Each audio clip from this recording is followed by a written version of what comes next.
My name's Kenneth Bird, and yes, I have to be up early in the morning because we're going to be packed. I got to process orders, and I have to basically do a lot of demonstrations and pictures on the 38 Black Widow. Because man, we got a lot of response of it over on Facebook forum sites.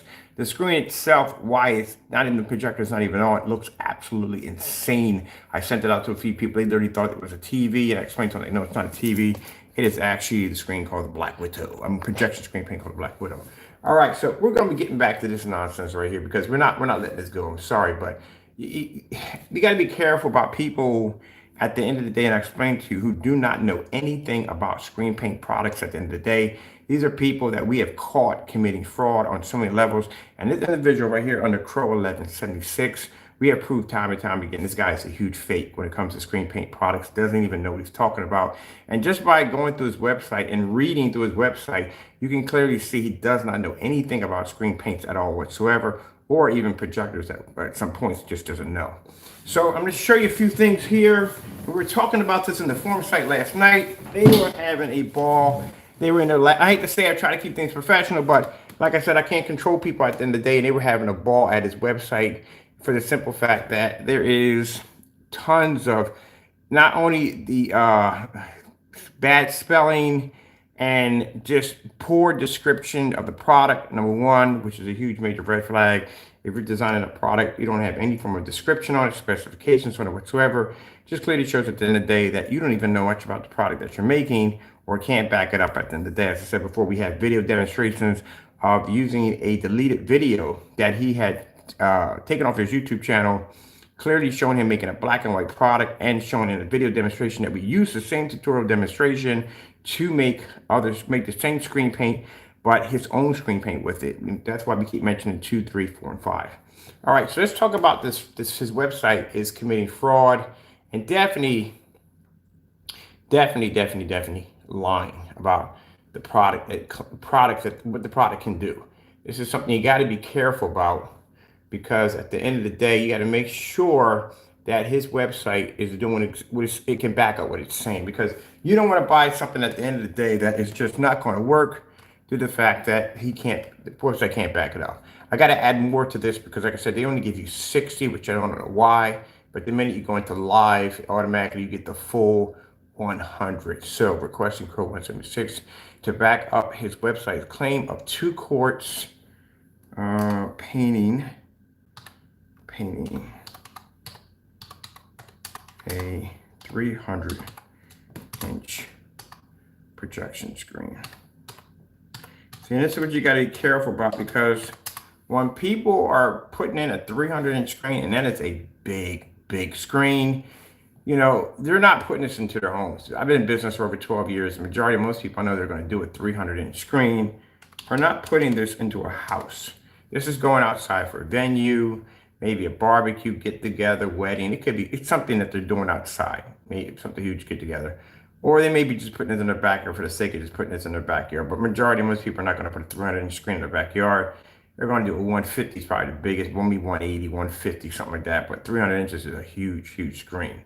So anyway, I'm going to make sure we got this right. Requesting Crow to back up his website's claim of 2 quarts painting a 300-inch screen. Yeah, because this is what we're going to request for him to do. To back up if he's not lying or committing fraud on his website. Let me see. So I'll put it even better, worded even better way. And I even went in, you can check per square inch how many square feet you'll get from a gallon. You're nowhere in the world it's going to happen. Hold on for a minute. I need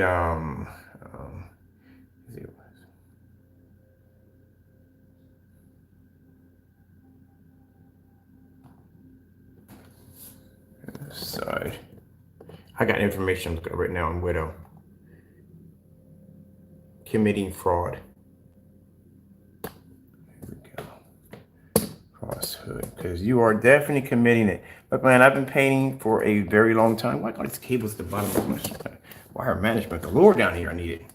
But I've been painting for a long time, and I know for a fact that there's no way in the world that's even possible. There is no way in the world that you're going to be able to paint a screen size of 300 inches out of 2 quarts. That is virtually impossible. This is somebody who is not doing any research or anything. He's just throwing stuff in there off the top of his head. Yeah. Just throwing stuff in there off the top of his head, just for the sake of just throwing there. Because there's no way in the world that's even possible. You go to Home Depot or Lowe's and you say, look, I'm painting a wall that is, you know how big that screen is? I'm painting a wall that is around 147 inches high, 170, 147 inches high, and 261 inches wide. Can I do that with 2 quarts? That's not going to happen. You better start off with a gallon on that one. That's a big screen.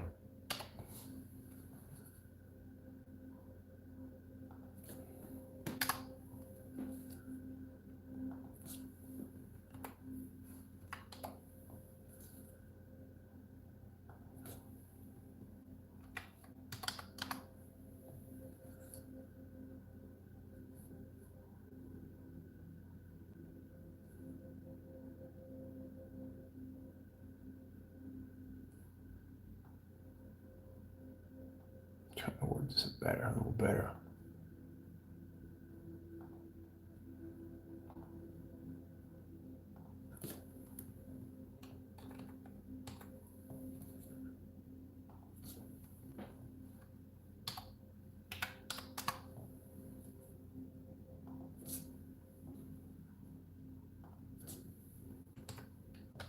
Okay, it's Crows1176 committing fraud.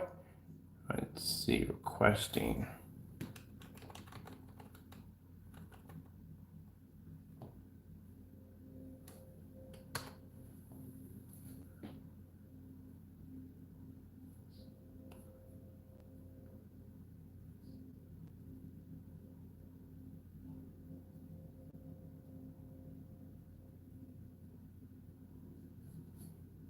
All right, requesting. Okay, it's Crow1176 committing fraud. Make sure we get this word right. Committing fraud. Requesting. Let me give you 100 here too. Requesting.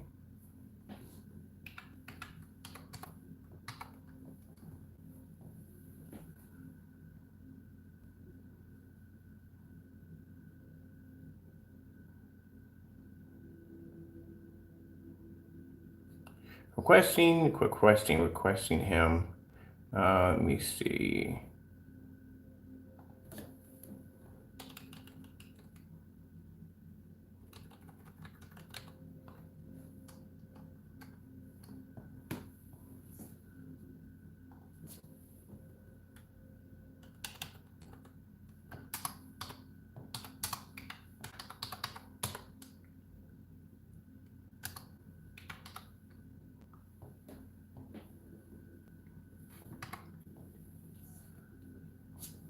So this is what we're going to be requesting Crow today. We want to see him paint in a 300-inch screen with 2 quarts of paint. We definitely push on this one. And he's definitely going to have to do it. You can't basically put false accusations on your website. It ain't true. Is Crow1176 committing fraud, requesting him to paint? I'll put that in. Don't even put that capital. Yeah, we're going to paint. Let's see. Make sure his wording's right. To paint a. We need to word this differently. To paint a 300-inch projection screen using 2 quarts. So what we're going to request from you, Crow1176, is to back up claims on your website, which now we're going to go to your website piece by piece to see if these accusations that you claim on your website are true. Now, the problem we have here is the fact that you have a lot of fake information on your website. I have been in business for quite some long time, and I used to be a painter.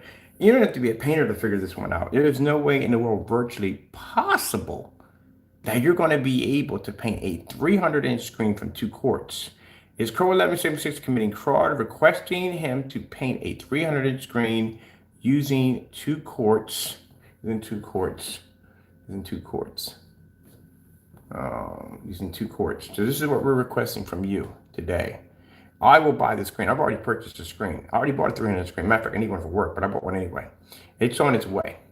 So either he does the demonstration or we do it at the end of the day to show you that you have to be careful. These are individuals that will lie on the website. And hey, feel free to go to my website and check out on my website. See if none of my demonstrations are real. My pictures are real. As a matter of fact, we just posted 4 video demonstrations from a customer called Hector who loves our product. He buys a lot of our stuff. But anyway, he's also going to be showing up. We got 6 other beta testers coming in to show off the 38 Widow. So like I said, we can back our stuff up at the end of the day. We've always been to back our stuff at the end of the day, but this nonsense right here is completely false. There is no way in the world possible. So I want to show you some of the crazy stuff that he has on his site. Not only that, we purchased a product off his website that doesn't even exist.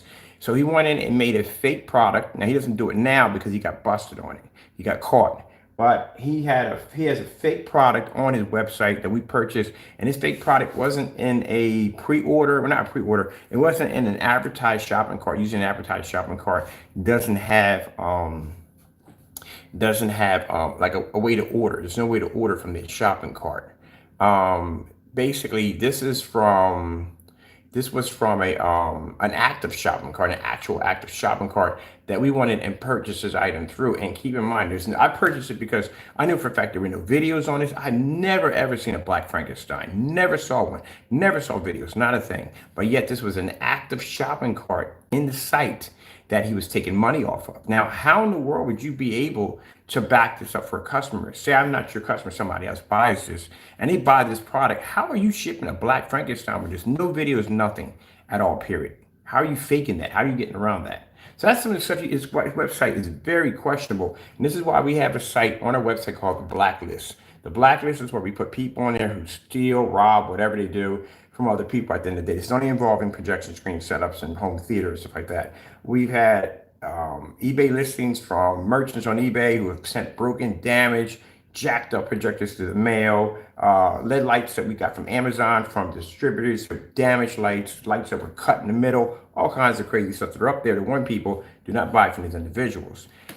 We have a few people that are going up sooner or later, other than Crow, have been doing fake demonstrations, but the rest of them have been on the up and up. Then we have a side, we tell people you want you to do business with people we buy from projectors from, everything for, we set up for our rooms and everything like that. We do our customized rooms and stuff like that over here. So we do a great deal of testing. Problem here is with the website he has here, there is so much fraud on here, it's not even funny. I mean, it's way out in the open, but he's making a lot of accusations you can't back up. Number one, there is no way in the world that you will ever, and anybody with common sense would know this. I was in the room today with about 60, 70 people in there on our forum site, and we were in there talking about the 2 quarts out of 300 inches. The guy said, well, who would be dumb enough at the end of the day to even believe that at the end of the day? A 300-inch screen, in mind, I had a thing with numbers. I memorized stuff really quick. So you have to measure the screen yesterday. It's already in my head. A 300 screen is 147 inches high. That's about 12 feet, 3 inches in height. Now, at width of the screen is 261. You know how big a 200, I'm gonna go outside today and show you how big a 261-inch screen is. It is massive. The screen I show in my demonstration is 198. It's huge. It's 250-inch screens side by side with the top part of my deck painted so I can get the height of the screen. So if I want to do 180, I can blend it into 180. That is a big screen. It takes roughly, if you're doing just 150-inch screen, you're talking about an easy 2-quart knockout right there from the door, depending if your screen has the coverage. That's what it comes down to. Your screen has the coverage. Before you make an accusation like this, you have to be able to paint that screen in first to see if you're going to be using more or less. Now, anytime you paint a screen in, you want to make sure you have a little bit left over because, like I said, at the end of the day, you are going to have some customers who are going to use more paint, some are going to use less paint. You can't pretty much say, okay, because I use this much, they're going to use this much. You can't do that because even though you may know how to apply paint onto a screen very thin, very smooth and professionally, and they may be doing it for the first time and may use a lot of paint. They may spill some paint. All kinds of stuff can happen. You have to make sure you have enough paint left over for the spillover. So that's why we get them painted the screen. We say we got this much left. We pour it in a container, show how much we got left. That's enough right there at the end of the day that we know that a customer can pretty much, if he has enough there to be able to knock out a 50 or 60-inch screen, we know he has more than enough to paint the screen. So this is how we know. So when you paint multiple screens in one container, it's showing you if I can knock out the 100-inch or 120-inch max that the screen said it can do, and I got enough paint left over to knock out a 50 or 60-inch screen, you have more than enough paint left over. This reassures us that we never have to worry about anybody saying we don't have enough paint. And I've never had to go through that over the 12 years I've been in business because I do my math. If I have a screen size that comes in that's way over the size, like a giant screen we did overseas, 1,000-inch screen, now you got to break out the calculator. You got to get into how much square inch for a gallon, how much you can get out of, how many square inches you got to add all that up. It gets crazy. The math gets crazy. There is no way in the world you're going to get that from 2 quarts. Not even going to happen. Not ever.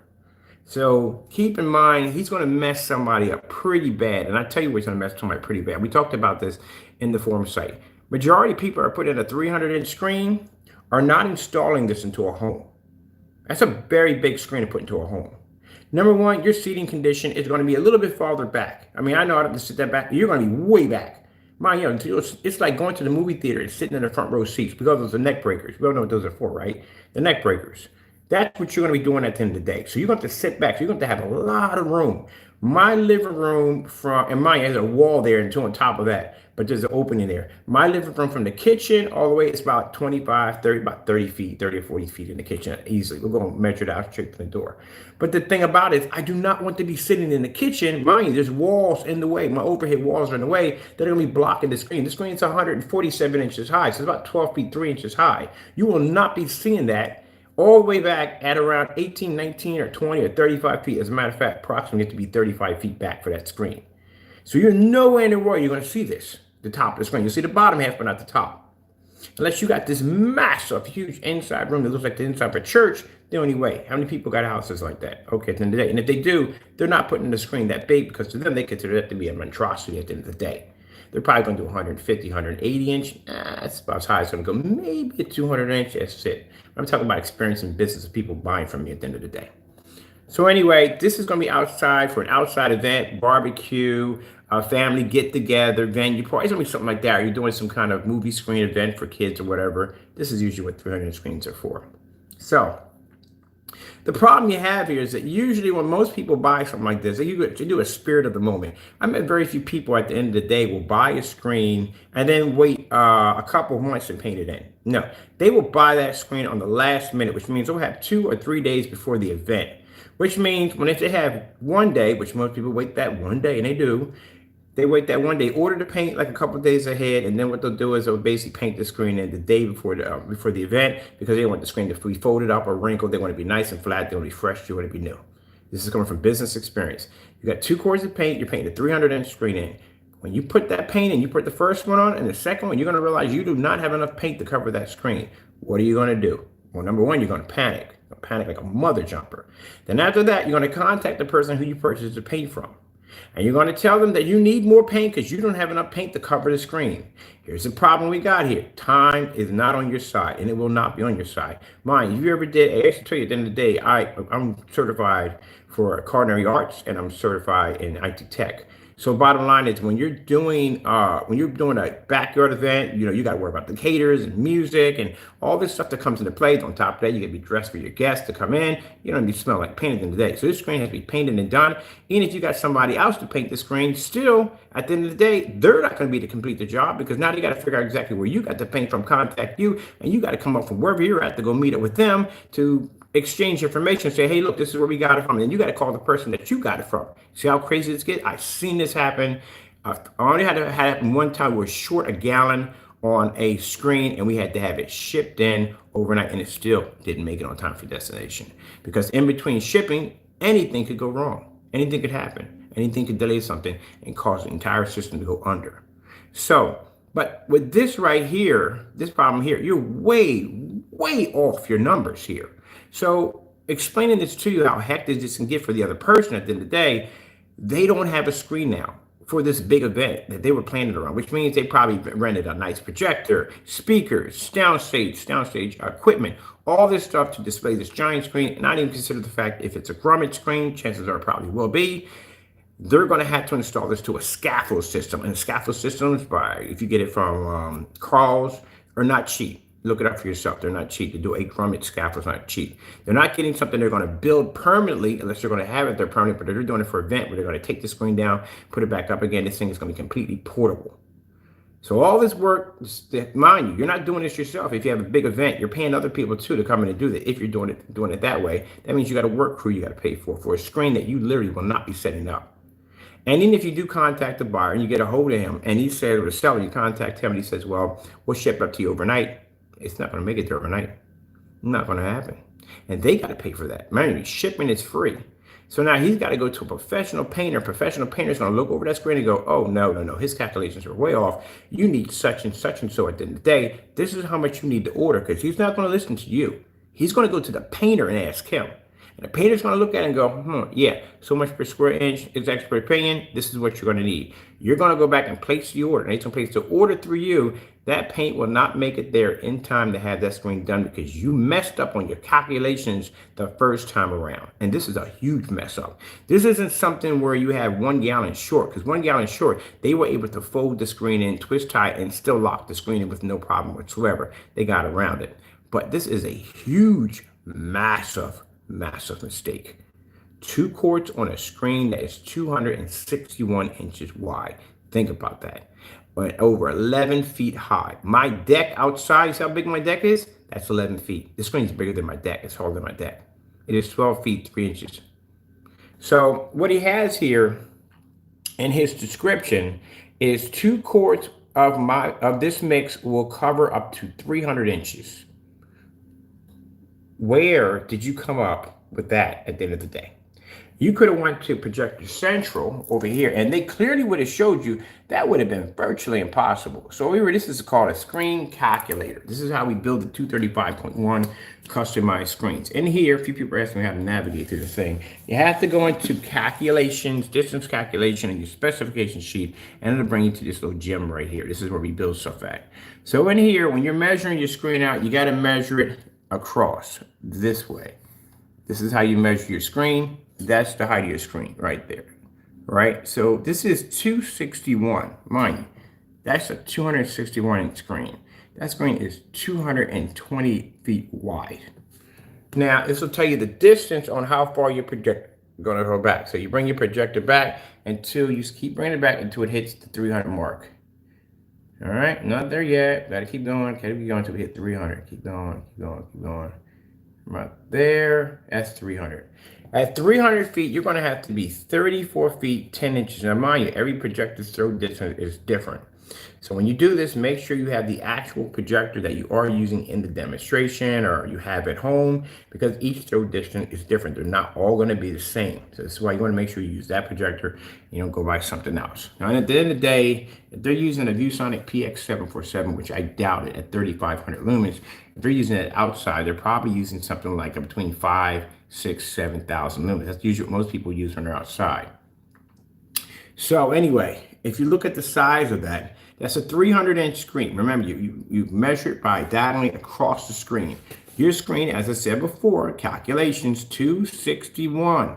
That is the length of your screen. The height of your screen is going to be 147 inches. Let's get into reality here. Now we're back into, look at this. That's 2 quarts. You're expecting to paint a screen that massive on 2 quarts of paint? Again, where did you get your calculations from? Because that's not even possible. On no planet, it's not even possible. Even if you got a, the genie from Aladdin, that's the only way you're going to be able to pull that one off. That's the only way. Magic paint. There's no way in the world.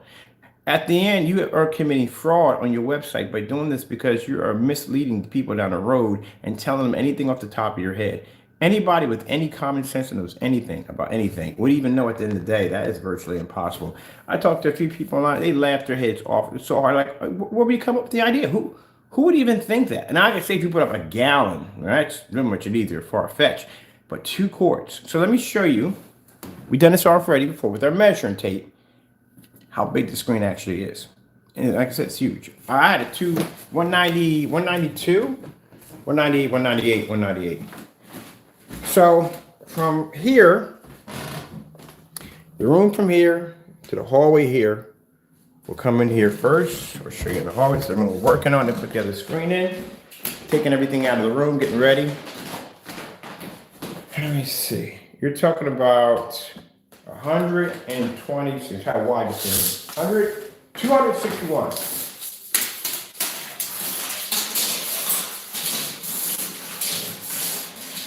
217.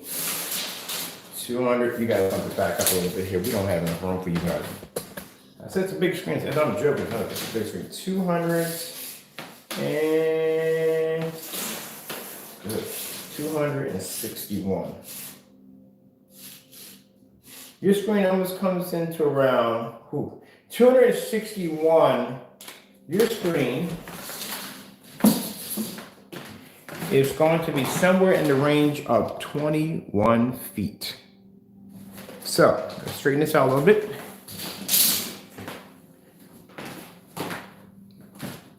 This is the beginning. All the way back there is the length of your screen. That's how big it's going to be. And it's going to be 12 feet and 3 inches in height. And you're going to get that out of 2 quarts of paint. This screen stretches from half of my room in here all the way into almost near the edge of my hallway. That is a big screen. That screen is much larger than the screen I had in the backyard. That is huge from all the way from there to there. Ain't gonna happen. And you gotta consider the fact that, mind you, my deck in the back is pretty high up. That's 11 feet. I measured that multiple times. That's 11 feet. That screen's bigger than my deck. It's taller than my deck. That's a pretty big screen. So you're talking about you're gonna get this. These 2 quarts.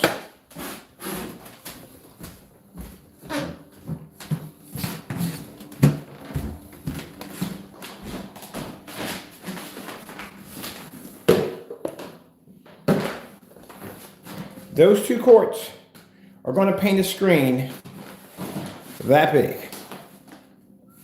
Not even going to happen. Not even going to happen. Not even close. Not even close. If you spray that, you still wouldn't even hit it because spray can is going to use more paint. It's going to eat more paint. You're not even going to get that with a sprayer. Not going to happen.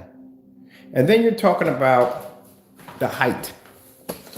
So the height is 147. 147, not even there yet. 147, that's how big the screen is for height. 147 is 12 feet and 3 inches. So let me see if it comes here. We got enough right in here.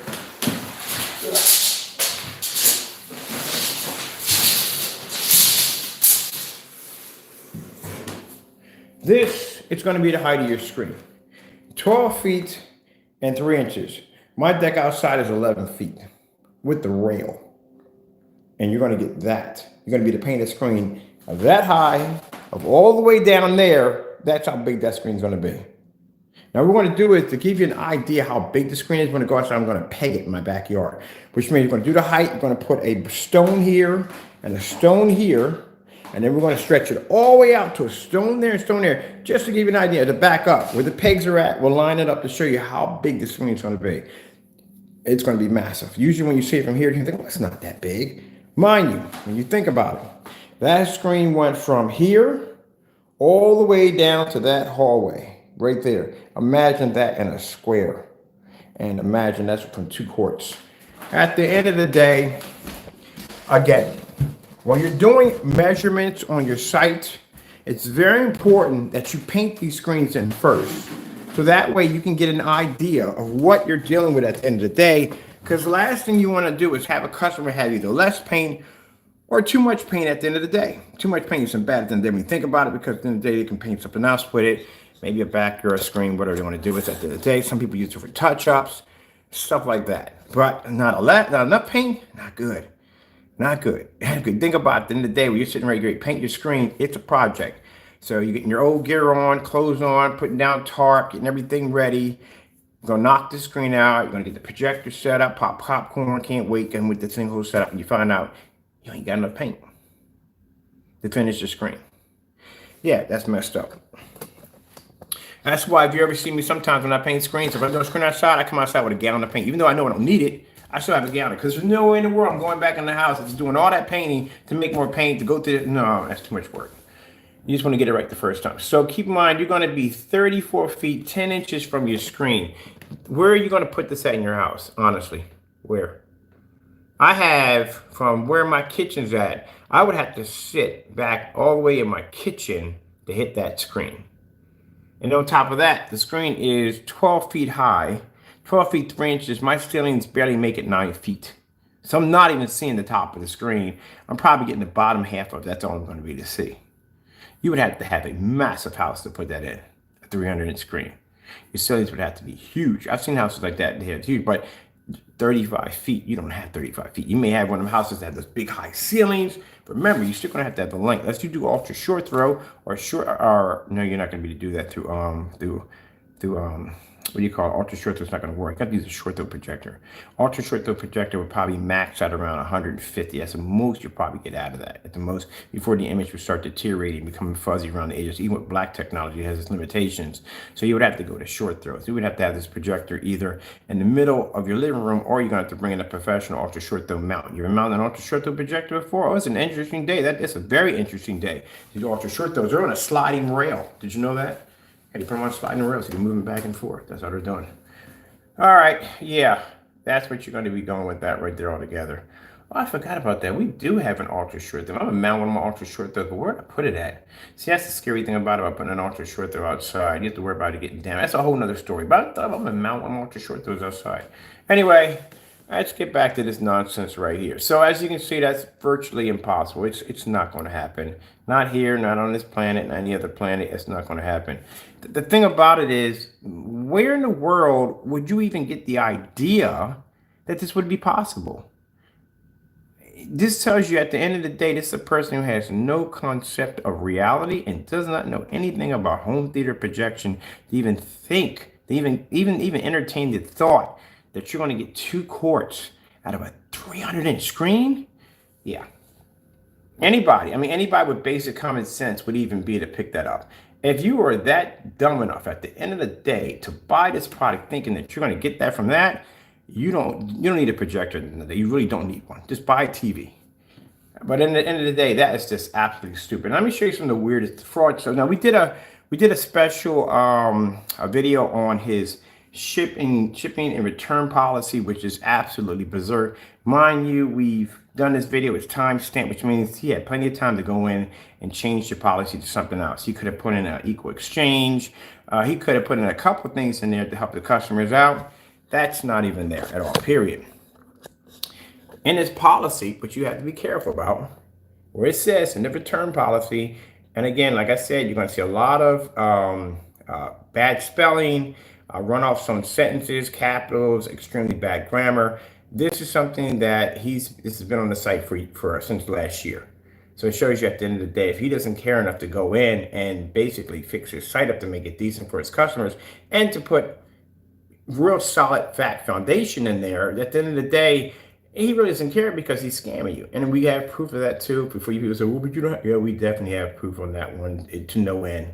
It's not even funny how much proof we have on that one. Like I said, there's a video of him actually making a black and white product. He can't even back his products up that they don't match the black and white product showing him in the video. So that's something else scary to worry about at the end of the day. All right, so return policy. Oh man, this is just a mess. This is really a mess in here. Here's a summary, which is this is not supposed to be here. Anytime, and even Partey, I've seen Partey's site. Partey's site's done very nice. It is. I give him credit on it. Very professional, done very nicely. But the problem is the website, again, he has a lot of fake stuff in there that doesn't back up his products. You know, we can go on and on about that site. It's very professional, very well done. It is. I give the man credit on that. I give credit where credit is due. At the end of the day, no one can ever say that Mr. Bird just slammed somebody for the sake of slamming somebody. If there's something done well on the site, I will point it out. Yeah, something done well. His website is put together very nicely. The only problem with his website is the fact that it is committing fraud because the stuff he's talking about in the website, he cannot back up in videos, which I've not seen him do yet. Other than that, very well, nicely put together presentation for a website. But anyway, looking at this, this is not, you're not supposed to have a summary here. You need a specification sheet. Specification sheet basically explains the shelf life of the material. If you have it in your garage, basically I tell people, make sure, even if you put down a 5-year shelf life, make sure you put in if sealed properly. Because the if sealed properly protects you, whether for customer, and I'm sorry, you have customers out there. We all know you have bad customers. You ever did customer support before? You know what I'm talking about. But anyway, you'll have customers that have an open can just a little bit, air will get in there, and they'll blame you for it at the end of the day. Sealed properly. Acts of God, you have to put that in there just in case of a snowstorm or anything blows up at the end of the day. You know, you're not responsible for that. They can't get you on at the end of the day because technically you are not responsible for that. There's no way in the world you're going to be able to control that situation. It's not a control situation. So you have to make sure you protect yourself. He doesn't have that either. Your projector specification, not enough here. Definitely not enough here. And are there videos to match the 2200 lumen projector that you're basically stating that it works best with? Do you have demonstrations on the distance throw? Do you have demonstrations of comparison with other screens? Do you have demonstrations in fully lit environments? And we're not talking about environments where basically you have pockets of darkness in the corner. That's not a fully lit environment. I'm talking about a realistic environment, or we'll talk about that one too. A realistic environment that customers can actually relate to at the end of the day. Not an unreal environment where you literally have to lean up on top of an object to see what it is. And still, the object is casted in a lot of black shadows. It's something you do not want at the end of the day. Even with ambient light rejection, environments done by certified screens are much better than that at the end of the day. And then you have to look at the caliber of projectors being used in the environment.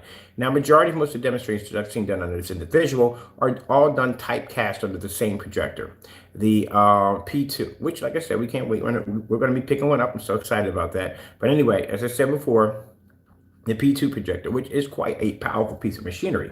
It's a very powerful machinery, and especially if you're doing ultra short throw and your distance throw isn't there, it means you're sitting right up on top of the screen, which means that you're not going to have much interference from a lot of ambient light in the environment. The only way your screen is going to have problems with colors and contrast unless your screen doesn't have the ability to be able to produce those images off the screen, which is products that we cannot do. So what we have here is I don't see a lot of demonstrations at 22. I see a lot of demonstrations at the P2. I guarantee you. Now, where are the demonstrations? Like I said, people want to see is at distance throw, because if you have a 2200 lumen projector and you're telling the customer, oh, it works best for 22, they want to see this projector not on an ultra short throw. They want to see it on a long throw at 22.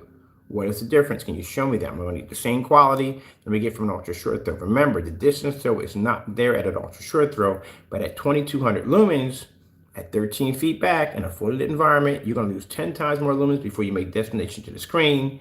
Then the projector 3000 lumens that's sitting 2 feet and 2 inches. It's going to use less lumens before it makes contact with the screen. That's why I don't like ultra short throw demonstrations, because I feel they cheat. That you don't have enough demonstrations on 22s. You don't at all, period. So I wouldn't even put that in there because you have no way to support that. What is your projector lumen count for outside? What's the lowest a person can go outside? So if I want to take this outside to a backyard event, how many lumens is required for outside? Have you tested 2200 lumens outside? Do you have demonstrations of that? What time of the day can a 22 lumen projector be used? What's the peak hour? So with our screens, we can kick it at 4, depending on the time of the day. If it's in the summertime, it's 6 to 7, maybe about 6 to 7, around 6:50 around that time to 7 o'clock. And days of the winter time, when the sun comes up a little bit later, or it lasts a long, whatever, later, I can't get that day like 7, nothing. But anyway, the time zones are a little bit different, or the season's a little different at where the sun comes up at. So you have to calculate it in there too. All that has to be added up. So if you have 6 to 7, do you have 5 to 4? You got to put that in there on what time your screen activates at one time of the day. You know how you figure that out? You're going to be outside for a long time. That's where you're going to be at. That's where you're going to be at. You ever seen me do demonstrations outside at 8 o'clock, outside at 9 o'clock, outside at 12 o'clock? Yeah, you got to enter every hour on the hour to figure that one out. It takes time to do that one. So no, you don't do that. You don't even have enough demonstrations outside. That's missing. You should have a warning at the bottom that tells the customer to keep this product away from kids and pets. Number one, that definitely should be there. Also, two, painting applications. What are you painting this to? What can this be painted to at the end of the day? It can be painted to sheetrock, metal, all that stuff. All that stuff has to be. You'd be surprised when people paint stuff on fabrics. If you're painting this on fabric, do you have it there that the customer needs to put in 2 coats of paint? Now, on our end, we know from personal experience, I painted the screen, the back of it came out really, really blotchy, ugly from the back at the end of the day. And we had these uneven spots in the screen. That comes from the fact that when you paint a fabric screen, what happens is that surface may soak in more on one side, less on another side, and then you got these uneven spots. On top of that, you will kill a ton of paint trying to paint over the thing because it's absorbing paint at the same time you're painting over top of it. So what we advise for our customers to do from personal experience is to paint the screen first. I don't care what kind of, it has to be primer, maybe yellow paint, blue paint, it doesn't make a difference. You're just getting the screen to absorb in as much paint as possible. So first coat we put on, it's blotchy. You see we do the gamer screen downstairs, came out blotchy as supposed to. Second one we do on, it goes on nice and smooth because it can't absorb any more paint. That gives us a nice even coat, and then you apply the technology and you're done. Now, if you want to stiffen the screen, that's another story. We showed you how to stiffen. With demonstrations, you how to take a screen and make it look like a piece of wood at the end, and it's fabric that have no ripples or nothing in the screen, just super flat all the way across. You put in multiple coats. You put in 4 coats after the 2, and that causes the screen to go into a starch effect and be really stiff. Like when I showed up the screen downstairs at Widow, people are looking at that like, that's fabric. Like, yeah, it's actually fabric. There's tricks to get around that, but at the end of the day, like I said, you have to be able to give instructions on coating the surface. When you're painting, does it require for you to wear a mask? We tell you anytime you're using any form of paint, I don't care if it's water-based, the minute you squeeze that trigger, it becomes airborne. Now, like a roller, when a roller, you're good, but the minute you squeeze the trigger, it becomes airborne. Do you need to wear safety glasses when using a sprayer? Oh, heck yes, you have to. And you know why? Because you have a screen that's virtually taller than you, the paint has to go somewhere. If you're spraying up, it's coming down, it's gonna go right in your face. If it's windy, it's going into your face and your mouth. So you have to make sure you have your mouth cover up. I don't care if it's water-based, and those glasses on. Because at the end of the day, you don't want whatever's in there getting into your eyes at the end of the day. So yes, he doesn't have that there at all, period, on the website. The type of projectors, what is the resolution specification count? You don't have 720, you have 720p, no, you have 1080p and 4K. That's basically what you have there. Let's go back and let's look at, because my site has so much stuff on it. This is why when, mind you, for those of you who like to commit fraud on our site by saying, oh, there's not enough information, not as described. Have you seen my website? I usually got to talk a lot in videos, and I explain stuff in videos. Imagine what the website looks like. All right, there you go. We give that information. PayPal has full access to my website. They go in there and they check my shopping carts. They go in and they look for stuff like this. Now, if this popped up on my website, I would lose a claim in a hot second because there's no information in here at all. Anybody would read this can tell there's no information in here at all, period. You go into my site. Let's bring me up.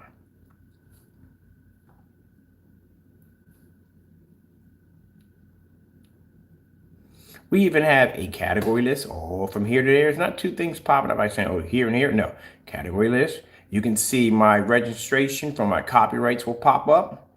Come down here at the bottom. You see a demonstration of showing off one of the screens for advertising right now, which I got to put the bigger one in there now. All the information, phone number, my Facebook page, email address, all that's in there. Shipping information on our video demonstrations. First thing you pop into, we come down and we show off our outdoor demonstrations. You know why I have all this information in here? Because at the end of the day, instead of me going to my customer saying, okay, let me go find this video, and I've got tons of videos from my account. Here it is right there. It's right there on the site. They can find it right there for themselves, or we can direct them where to go. So if any customer comes in and says, okay, I want to buy your product, but how well does it work for inside ambient light? There you go. If we are showing you a screen at 250 inches back to back, and these are big screens, unlike Partey, not to go into him or anything, had that little tiny screen outside showing you, look, our product works outside. No one, you're talking about an outdoor screen. Anytime you're talking about an outdoor screen, you're always talking about a giant screen. Anybody who's thinking about, oh, they got an outdoor screen, the first thing probably, man, that's going to be a big screen outside. Because you got the outside. You got no walls, no ceilings, nothing in the way. Build as big as you want to. So, you know, that's the first thing that pops when people say when you think about outdoor screens, huge, massive theater screens. So that's what you have to have outside on display. So when people come in and they think, okay, I'm going to put a 100-inch screen in my home, I got a little bit of light coming through the windows, I wonder if this product will work. And you go over here and the first thing you see is 250 inches back to back with all this light hitting the screen and that screen maintaining. You buy the product right there from the door. I already answered your question right from the door. That's why I get less calls, because my customers have so much information on the website that the customers can go in and automatically. That's already answers your question right there. This is why we have all these videos on here. There's picture slideshows, all that stuff. Now going here, I got to add more customer demonstrations, because yesterday, customer came up and showed off 3 videos of our screen paints, the invisible technology under Phantom. That's when you don't use it without the acoustic. And he also painted the screen. You know, those projectors he's using in his environment are like 1100 lumen projectors. One's 1100 lumens. They're low lumen projectors. Like there's nothing over here that I have over here. I told you, at the end of the day, and thank you for the person, Hector, for doing that. I really appreciate that. Because when you got people like Crow that come on here, and I told you, at the end of the day, my products will work every place else. But the minute they hit his apartment, things don't work for some reason. Only his stuff work at the end of the day. And it's interesting to have customers that will come in here and show off their pictures and demonstrations of our products working perfectly fine. He got a projector set up. We had 3 projectors going off this environment at the same time. One of them using invisible technology. That's a big invisible screen too. I was kind of jealous of it. I was like, it's a big invisible screen. I even have a screen that size. But yeah, it was nice. I like that, how he's got it set up. And he's the one that's going to be doing the demonstration on the 38. Remember the black, Phantom that Crow claimed was so dark? There's a Phantom in that demonstration being displayed. You got to stop doing fake demonstrations on people's products, man, at the end of the day, because you get outed for it at the end of the day. You get outed for it for doing stuff like that. But you got to stop doing stuff like that. That projector right there, that's 900 lumens. I'm trying to find one of these and I can't find it. This is a Philips 900 lumen projector. That's the screen he painted. He showed the afterwards. He first painted the screen. This is the screen that you claimed that came out so dark you did a review on. This is his product right here. He's using that's his screen. And he's using on a 900 lumen projector. But that's what Crow claimed in his demonstration, that no, that screen came out so dark you couldn't even see it.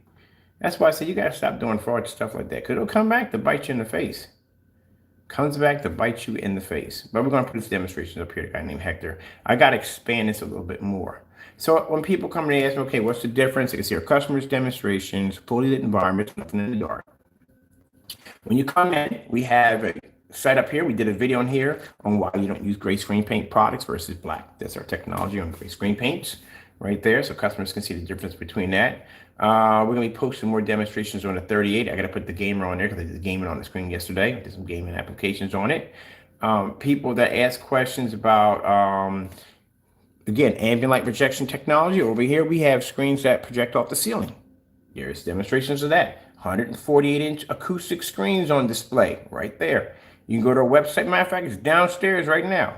So when I had somebody saying, wait, is that real? I said, wait, hold on for a minute. Put me on FaceTime. We go on FaceTime here. You go, this is my living room right here. This is my screen for living room. Wow.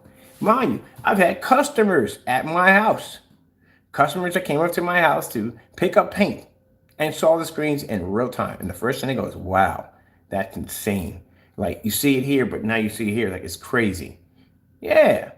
At the end of the day, we know people like Crow are jealous, and that's what it comes to, it downs to. The minute we launched the Black Widow, the 30, I sat there and said on camera, I said, the haters gonna hate this. Sure enough, this guy popped in and started ranting about our screen. Here's our demonstrations right here, showing our screen. Look at that. That's why I said people come in and look at our pictures compared to everybody else's. Our stuff is unmatched. If they want to know about floor projection, say somebody wants to do 3, oh, we got to do the 3D mapping too today too.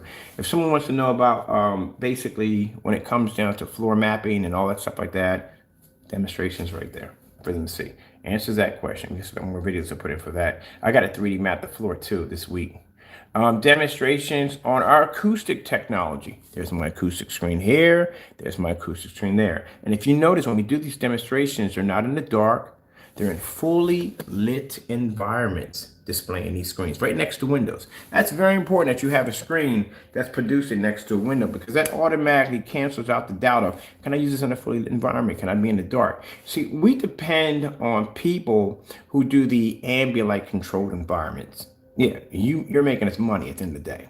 And I'll tell you why you make this money. Because people will go in and look at your demonstrations in this dark environment, in this corner, in this little pit, this medieval dungeon zone, and then boom, they come to see this. This is what they want at the end of the day.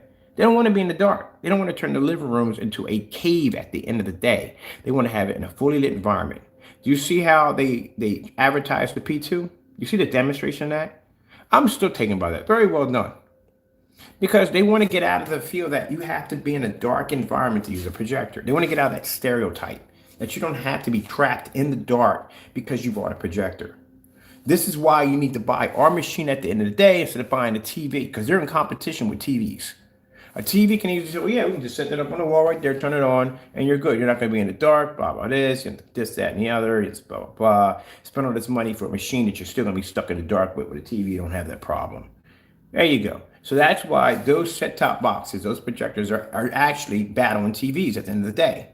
Because you're battling a machine that can sit on the wall and produce an image, so and so and so, blah, blah, blah. But if you consider the fact a TV now costs an arm and a leg. You can spend $15,000 on a TV now. You can spend $100,000 on a TV because it's a black OLED. You're going to pay money more for it.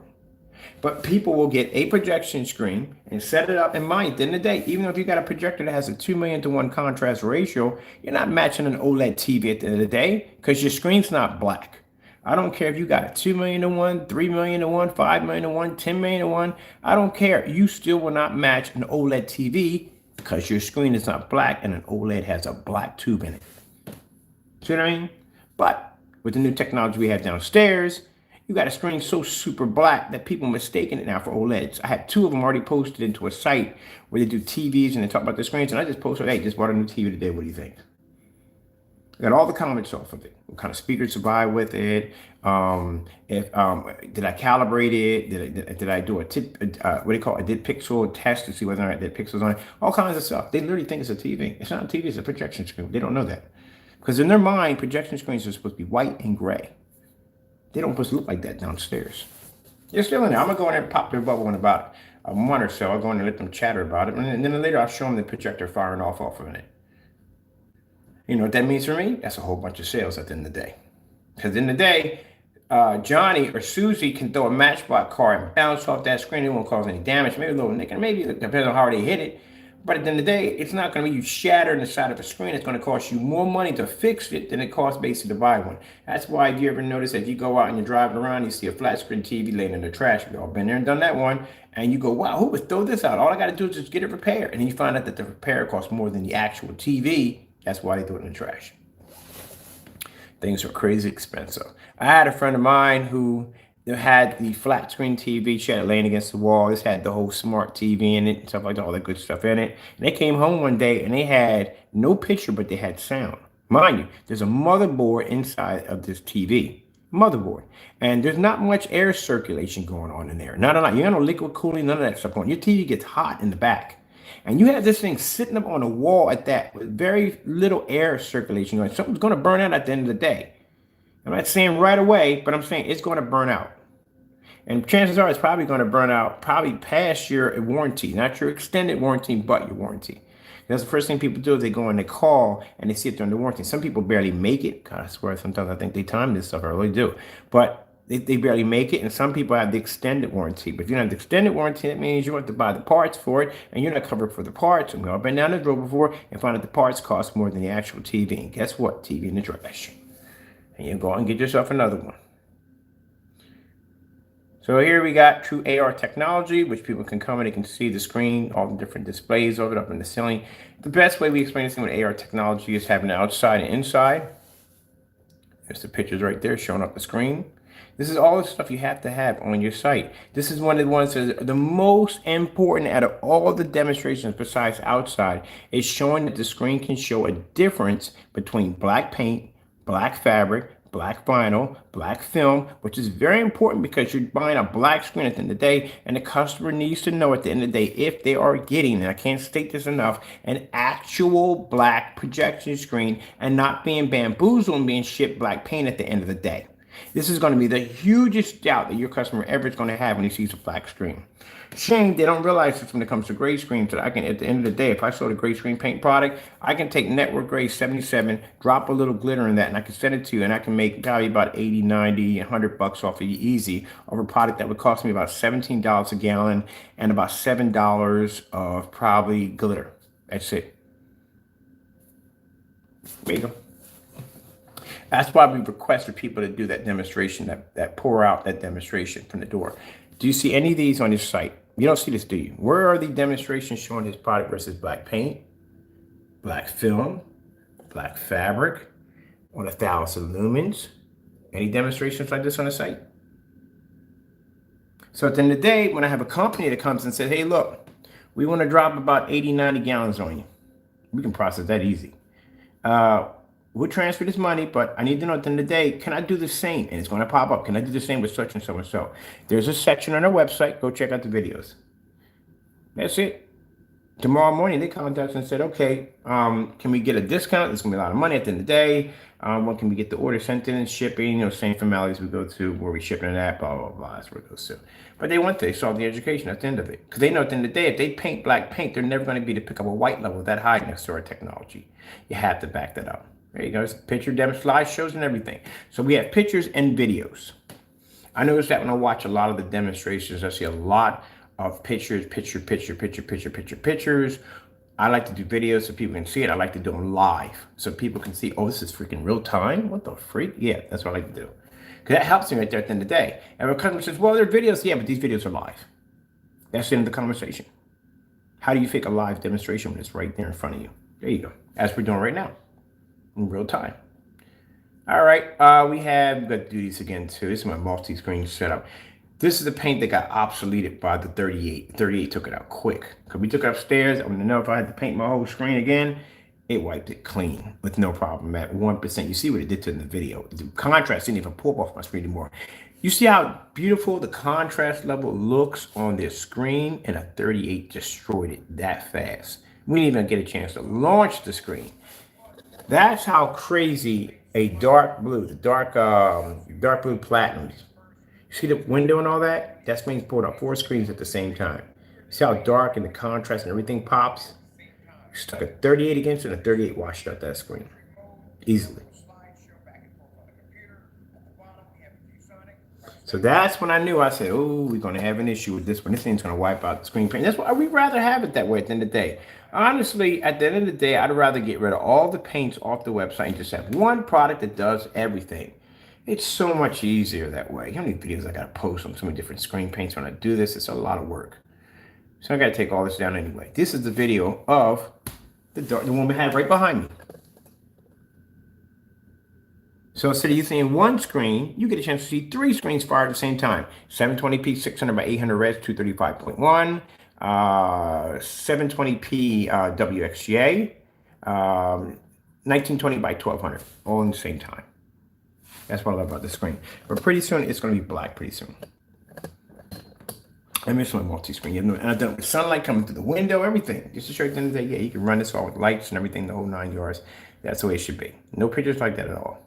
Here's another. We did one on dedicated screens. Why you don't want to use gray screens and dedicated? This is still going to stand because we're still keeping the phantom. Clearly, United States showing at the end of the day, light will reflect for those who have dedicated theater room setups and you really care about being your environment being absolutely dark at the end of the night, or a movie or the daytime because you set that area up to look that way. Just showing at the end of the day, if you use a white screen, a gray screen, or a silver screen, you're going to bounce light everywhere in the environment. Oh, we have to do the black versus white. Do we have that in here too?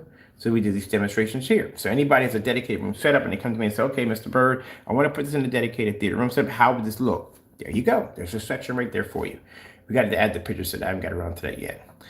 Painting your own wall and how to paint a wall in. We got demonstrations on painting walls in the whole 9 yards. We're going to be putting in pretty soon a how-to page showing you how to put stuff together. What's the difference between your product and different gray screen paint samples, Sherman Williams, the tablecloth. There you go. We did that demonstration there for you right there. All right, then a section. Black versus gray, why gray projection screens are bad. Right there. Did those demonstrations live. So you can see every last one of them. There's the picture demonstrations right there to match with them. All that information is right there. Easy paint on demonstrations, which I'm gonna have to finish off because we have a lot to do with that one right there. Black house paints versus our AR technology right there. We're gonna be putting that section in pretty soon. This right here in this demonstration, this is the paint on screen. It's where you see Mr. Bird come in and paint on his screen using black paint.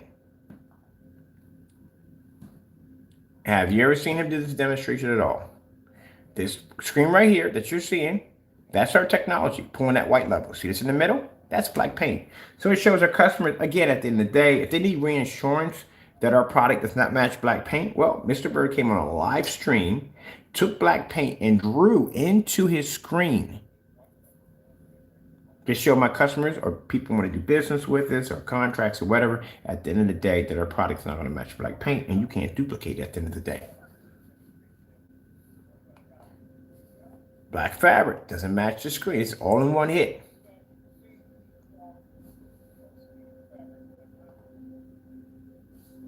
Yeah, showing on the screen right there. Got to be to back your products up, gentlemen. And you know what I'm talking about. You got to be to back it up. These are the kind of demonstrations you have to be to do. If you're mad because I make a certain amount of money, and if you're mad because my paints cost $500, $600, because I can back my products at the end of the day. I have a customer clientele that can pay for my products because they expect a certain amount. My video demonstrations, they expect for me to do stuff like this, crazy stuff like this in the day, because I can show at the end of the day what my products can do that no other screen can do. Show me one demonstration of someone painting on the screen with black paint and showing the difference. You can't even do it with gray paint. I've never seen any of them take bare silver screen and draw into the screen and stand back and show, hey, there's a difference. In order for Jamie to show a contrast level, he has to be right up on top of the screen. I showed you, you're not supposed to be on top of the screen. You're supposed to be at the length of the projector. My projector sits back 14 feet, so that's where I'm supposed to be at. You see me drawing on that screen?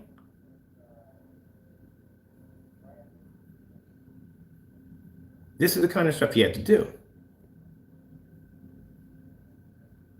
To show that your product is different. You know how many different forms of screen paints they have out there on the market?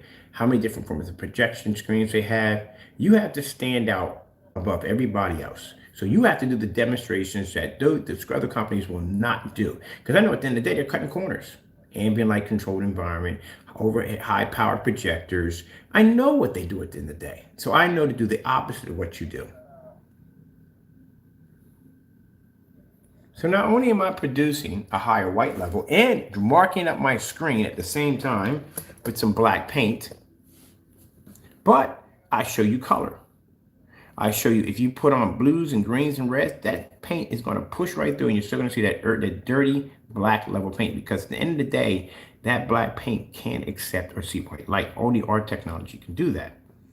You have to have demonstrations like this because it's going to pop up.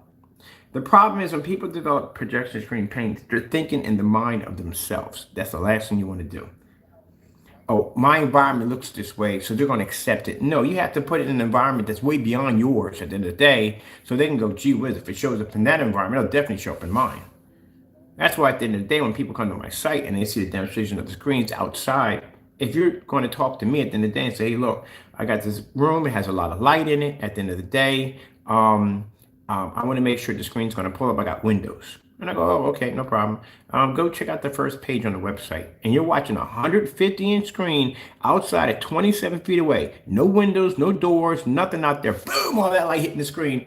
What's the first thing going to pop in your head? I'm buying the product. And it's done live. There you go. Now, at the end of the day, when we ask them to do these demonstrations, they're not done. And they're not done because at the end of the day, that product will match. Everyday house paint will match their products, but it can't match ours. And by the way, Jamie, that right there is a phantom. That's the screen that you claim that comes up so dark you can't see it, but yet I can draw on my screen in a live demonstration with black paint and it doesn't match my screen.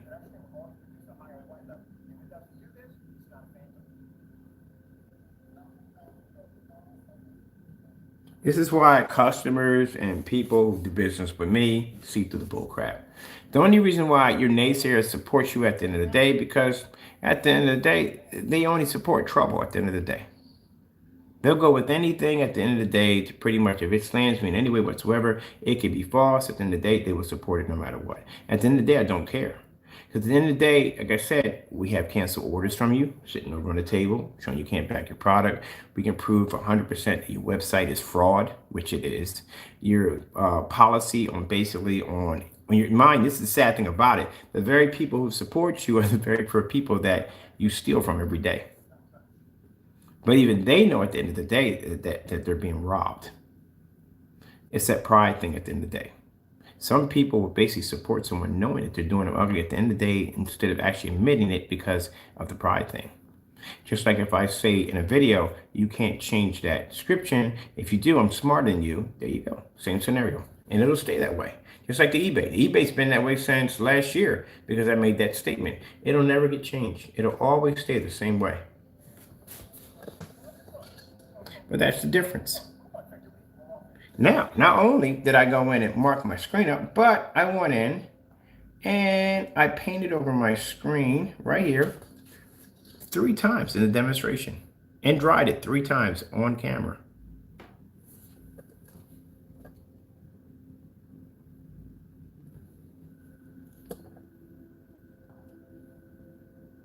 To get these results at the end. You got to be to do demonstrations, gentlemen, on that level. You can't get on camera. You can't talk a whole bunch of trash about blibbly, bloppity, bloppity, blip, because at the end of the day, someone like me is going to come along and they're going to test your product. Do you see that right there? You see how marked up that screen was? I painted over that screen just like that in the dry. No 4-coat application, no painting a line in the middle of the screen, not taking the whole entire screen off the wall to lay it flat, no moving over bar out of the back, none of that dumb nonsense.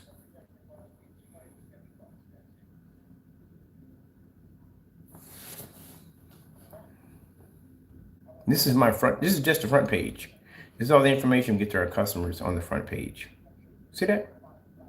You talk too much nonsense in the day. You have to be to back your work up. We got more videos doing that. Now this right here, I'm gonna be buying more black paint to put against my screen because we're doing that for fun.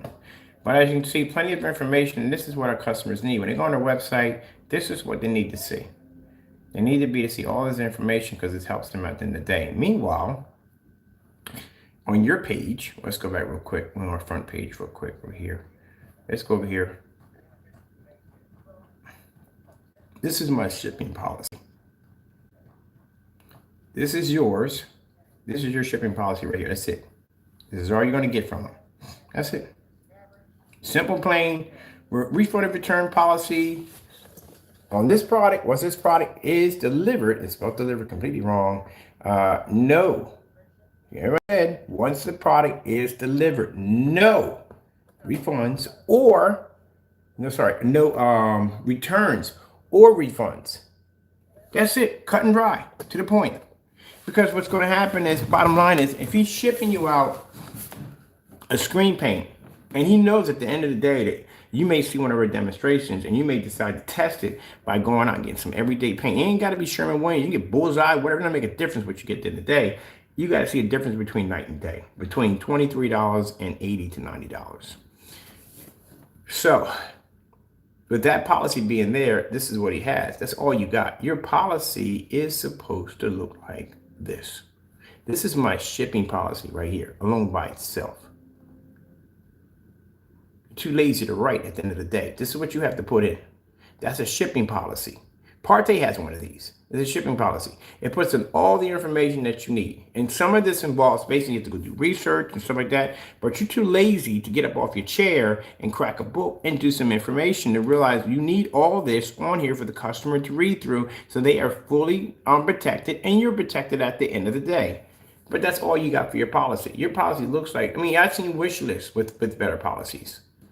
This is just my policy right here. This is my policy under every single shopping cart. So when PayPal clicks on my page to see if I'm misleading customers, this is what they get. They go to my marketplace right here. There's all my products right there. Got pictures underneath every last one. Every picture matches this video. Yep, because you can do a back search on my pictures. It'll bring my YouTube channel up. They go over here where it says there's a Phantom right here, 1 gallon. Boom, hit on this right here. In my policy, this is what you see. You see the colors right there, the colors you can pick right here at the bottom. That is my policy. You see how much information's in there? That's my policy. You have to have everything in there and you have to have the letters in bold so that way they stand out over top of the sentence right there. You have everything from painting information to all kinds of information to different surfaces you can paint it on, explaining when we talk about ambient light rejection technology, heightener technology, color technology, shifting chip technology, all that's in there to explain to the customer what they're getting. It shows how many lumens you're going to be using inside or outside, if it's 3D and 4K, all that. If it's waterproof, weatherproof, all that's out there. How can you tell people that your product is weatherproof if you don't even have a screen outside to begin with? Do you have a screen that's been outside for more than a year outside? Because that's what you're going to have to do to be to show that your screen is weatherproof. It has to be out there for 1 solid year. My 135-inch screen has been out there for 2 years. It's been through rainstorms, snowstorms, heat waves, everything. Has not cracked or peeled. That's the one I disassembled and took apart. It has to be outside at least a year. Some harsh conditions. Even that, drop it in someone's freezer. I've done that before. I had screens basically dropped in freezers, froze, broke out of ice, all kinds of stuff. Yeah, the screens are not going to crack or peel, that fabric or material is not going to lift off the screen. How many motorized projection screens have you painted? I painted dozens of them. Roll them up, roll them down. Had them outside, inside, all kinds of stuff. You don't have enough test information to back your product. Specification sheet. The specification sheet, you have the screen size. What is the aspect ratio of your screens? It's 1610, 16:9, 235.1. How many 235.1 screens have you done? I've never seen you do a 235.1. Never seen you do one.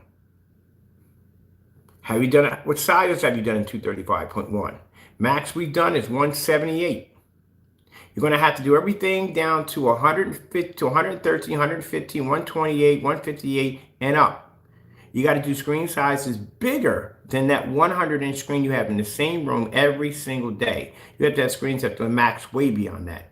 Have you ever physically painted a 135 screen, a 150-inch screen, a 180-inch screen, a 200-inch screen, any of those? No. So how can you put up specifications on your products claiming that they paint certain size screens if you've never painted these screens to begin with? Keep in mind, a fixed frame screen at 135 and a fabric screen at 135 are two different things to paint. Some use more, some use less. Again, hasn't done any of that at all, period. Is your screen certified tested? So somebody says, hey, look, I came and I got a Darkstar 9. What's the difference between your product and a Darkstar 9? You can't show a demonstration of your screen sitting in the dark with pretty colors splashed across the screen. No, you got to do the red, green, blue, yellow. And guess what? You're going to have to do contrast levels in a fully lit environment, even if your screen can't maintain the contrast levels. Because if they can't, then you have no business doing the demonstration, which he didn't do in his demonstration. He never showed you the contrast levels at all, period. Let's see what else you have in here. Your ultra short though projecting, which we have tons of around the house. You can't put down projector mapping because you don't have projector mapping equipment over here. We got that over here. Let's see. Ambient light, which we already know from the door. You should have some ambient light. We don't put down some ambient light. For our ambient light, we put down under our description, we put down ambient light control, put down right here. Advanced ambient light projection, ambient light controlled environments, not required. We don't use them. So in my house, there's no such thing as ambient light. We have lights on, lights off, lights on, lights off. That's it. We don't put down, works in some ambient light environments, we don't use it, period. And the reason why we can back that up is because when you come on my demonstration from a video, what do you see? Giant screens outside. There you go. Screens with ceiling fixtures and lights. There you go. At the end of the day. We got to put some more pictures in here too. I got some more stuff I got to add to this real quick. Let's see. White level heightener, all that. Different surfaces you can paint it on. At the end of the day, we have two surfaces we warn people to never paint on. Is stucco and a polyester tarp. We did a demonstration on the polyester tarp. I need to put that down too, so you can see why you don't paint over that, because we have to have that even in there. You have to have drying time, but you have to have painting information, which you don't have on your site. This is how much information you got to put in for the painting information. Drying time, 30 minutes with the fan or longer. One coat application, roll on or spray on. 5-year shelf life if sealed properly, which has to be put in there. Can be sprayed on or rolled on, has to be put on from there. Eco-friendly, low VOC, 100% water-based.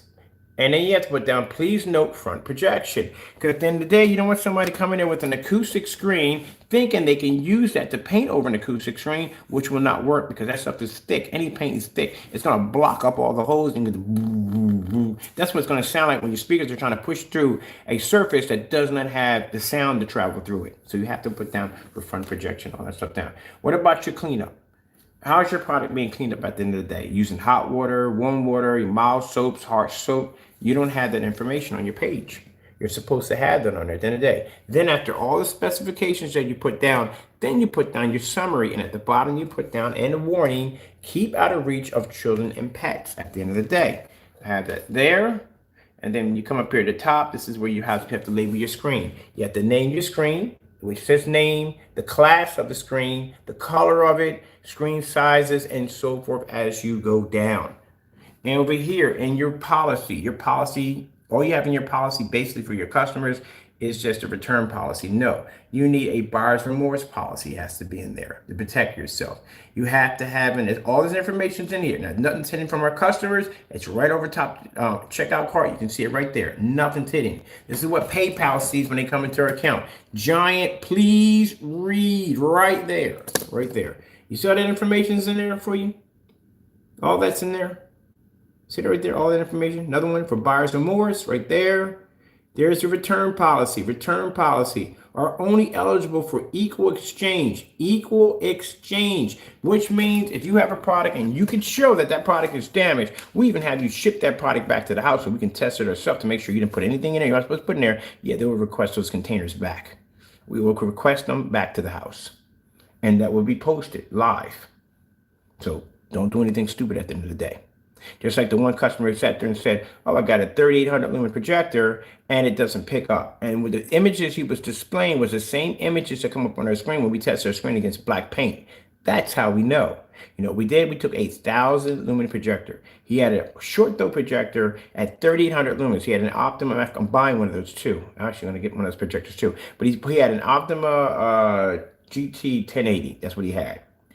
At around 5 feet from the screen, we had a projector of 1000 lumens, 600 by 800, 720p that was so old it didn't even have a 16:9. We pulled that projector back and we were able to produce a white level screen colors on a surface that was producing off black paint, off black fabric. That's the demonstration you see right there compared to the projector you got. So if you say you have a 4000 projector and it doesn't pick up, we'll buy a projector that's way under yours, do the demonstration in a much harsh environment, much harder than what you've done in your demonstration, and show you wrong.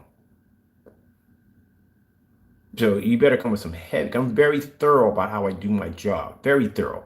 Now, if a container busts open in the middle of shipping, which is going to be rare, because you see how I pack my packages up. Do you know there's a glue seal that's wrapped around your container? Yeah, I've had people complain to me about they couldn't get containers open. It's that hard to get into one of those containers. You know how I test my containers and make sure that they're not going to bust open in the middle of shipping? You know what I do? My neighbors think I'm actually crazy because they don't know what I'm doing at the end of the day. I'll take a box and I'll pack it up and I'll kick it down my driveway. Yeah, kick it down my driveway. I even have videos of me dropping containers up 11-foot drop. Right down, it's like boom, they hit the top and then go and squeeze the container to make sure no water leaks out. I'm very thorough on what I do because I'm going to invest money into these containers, and containers aren't cheap at the end of the day. I have to make sure I'm getting what I paid for. So if that container says it's leak proof, I'm going to test it. And I'll show you a video of me dropping one of the containers off the side. Right there, boom, and open it up and squeeze it. I'll squeeze to make sure any water drips out. Nothing drips out, we're good. So by the time we seal it up, ain't nothing coming out of that package.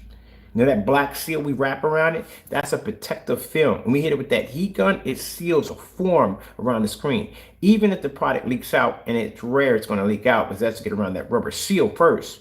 Even if it leaks out, it's still maintained. It can't go anywhere. It's maintained to that black seal. It's like much having a Band-Aid when you tape over your hand is bleeding, you tape it over and it seals it up. That's what it does. That's what that black seal does. So even if your paint leaks out a little bit, there's actually a seal wrapped around it that's keeping everything in place. Just like having a bottle over top of a bottle. That's why I paid for that stuff. That's what it does. And then on top of that, you have the tape that's wrapped around it. We wrap it like a cap and we slap it down. Because when I take the heat gun takes the tape and it seals right up under the cap. That's how hard it is to get into one of those bad boys. So if you got a hard time getting through it, then guess what? I've done my job correctly. Yeah, that's how when you see me wrapping it up, that's what that heat gun's for. It's actually sealing. You got a rubber coated seal on the inside that locks the cap on, and then you have the tape that's wrapped from the base all the way up. Put it down, take that heat gun, and all that tape just pushes right under the cap. That's a second lock. We got first lock, second lock, and then that black seal you see around it, yeah, that acts as a second container. It's like a container within a container. And then you got bubble wrap wrapped around that, and then that's sealed and thrown in the box. Yeah, I had people complain about getting into containers. Couldn't get in containers. I'm sorry at the end of the day, but I just want to make sure your stuff is not going to be leaking out all over the place. That's the last thing I want. I wouldn't want it to happen to me. I wouldn't want it to happen to you at the end of the day. You're paying for this stuff. And yeah, my neighbors have watched me go outside and kick a box down the side of a driveway. And they're probably thinking like, maybe somebody sent me something bad. I don't tell them, it's none of their business at the end of the day. I just kick out a long driveway, so I kick it down my driveway. I kick the daylights out of it. How much damage can I cause to this? Even drop weights on top of boxes to see if we can get them to burst open. Containers can burst open. All that testing that you don't see it, we do behind camera to make sure. So somebody tells me a container opened up on entry, someone had to drop something extremely heavy on top of it to get that thing to burst. Because you're going to have a hard time getting into it. But let's just say when the containers did bust open, right? And paint had leaked out, right? And we can see that somebody drops something heavy on it. Equal exchange. There you go. Keep it. It's yours. No problem. We got it taken care of. We send you out another one. That fast, that easy. Well, I'm gonna argue about that. If I ask you to send pictures back, we will ask for pictures. Pictures and the containers, so they can inspect the containers and to see exactly what went wrong, what happened. And at the end of the day, if we see at the end of the day, we're looking at it, everything's good, and it happened out there. Somebody dropped something heavy on it, even though if you see me slap them labels all over, them fragile labels all over. But say people do dumb stuff at the end of the day, and we know it. We'll say, okay, no problem. Here you go. The guy, matter of fact, the guy called Hector, the one you see him doing all the demonstrations, yeah, the container actually, somebody something heavy, and you can see the box was smashed. Like, what the frick did they drop on a box? It literally has fragile labels all over it, but some idiot dropped something heavy on it and burst two of them. Three of the containers were good, but two of them burst, and you can see with paint just boom, it's leaked all over the place. Smashed it. I said, no problem, we got you. Sent them out two more. No problem. Replace it right away.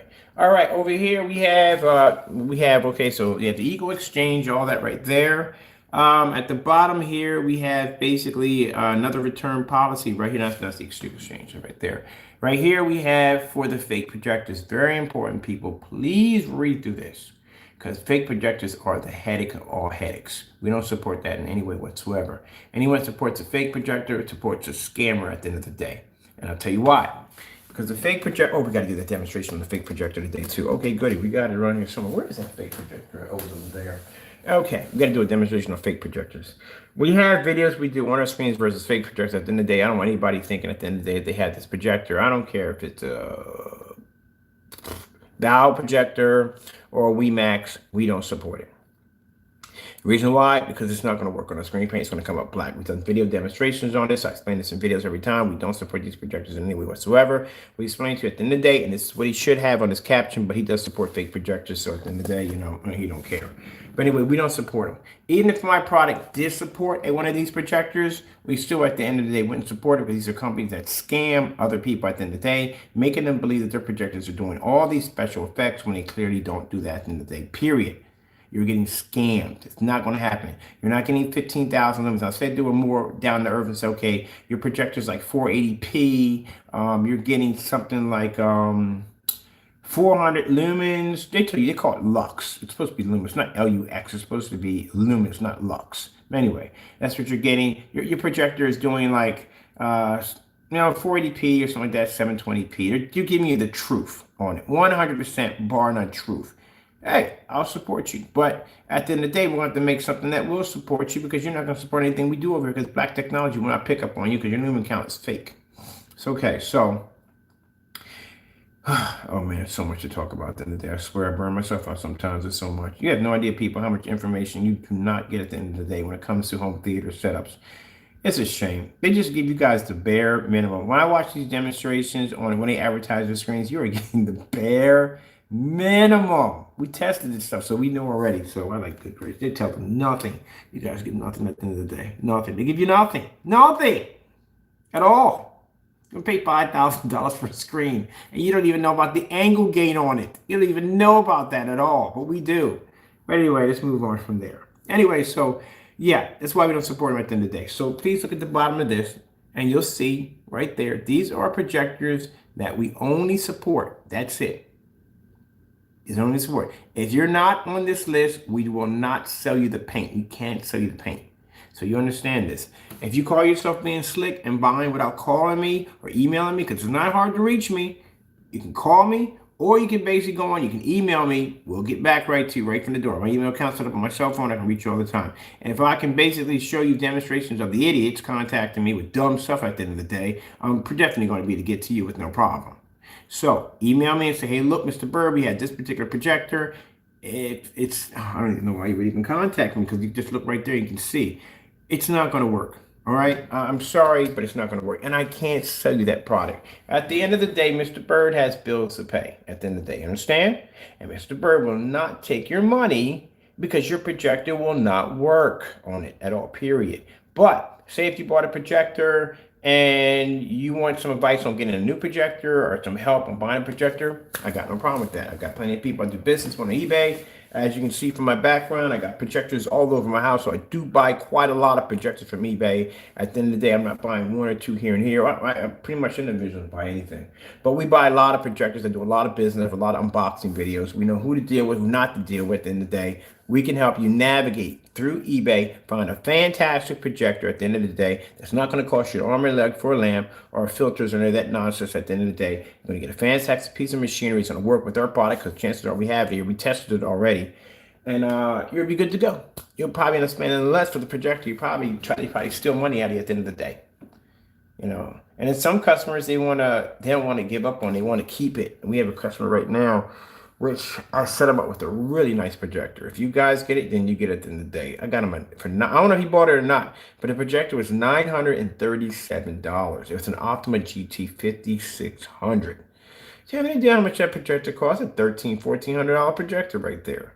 But he got this projector. I'm not going to name who the customer is or anything, but he got this projector. It's clearly a knockoff ultra short throw projector. That thing is garbage. Garbage.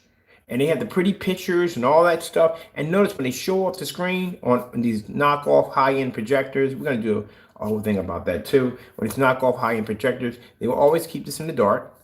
That's going to definitely happen. And they always keep it to a light gray screen or a white screen. Majority will be a white screen. Now, when I have customers that will contact me with these projectors, and I go, yeah, I bought this Valva, the image looks beautiful, and this, that, and the other, it does this, and blah, blah, blah, blah, blah. Okay, so if it does, why are you calling me?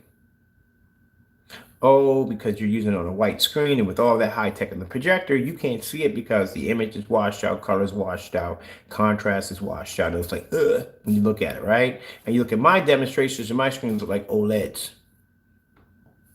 That's what you want. You want that OLED black technology. You want me to have that black contrast level. You want that color to pop. You want them colors. That's what you want. You want to turn your lights on and you just, man, that's what you want. But you can't have that because the projector can't see it. The screen paint won't pick it up.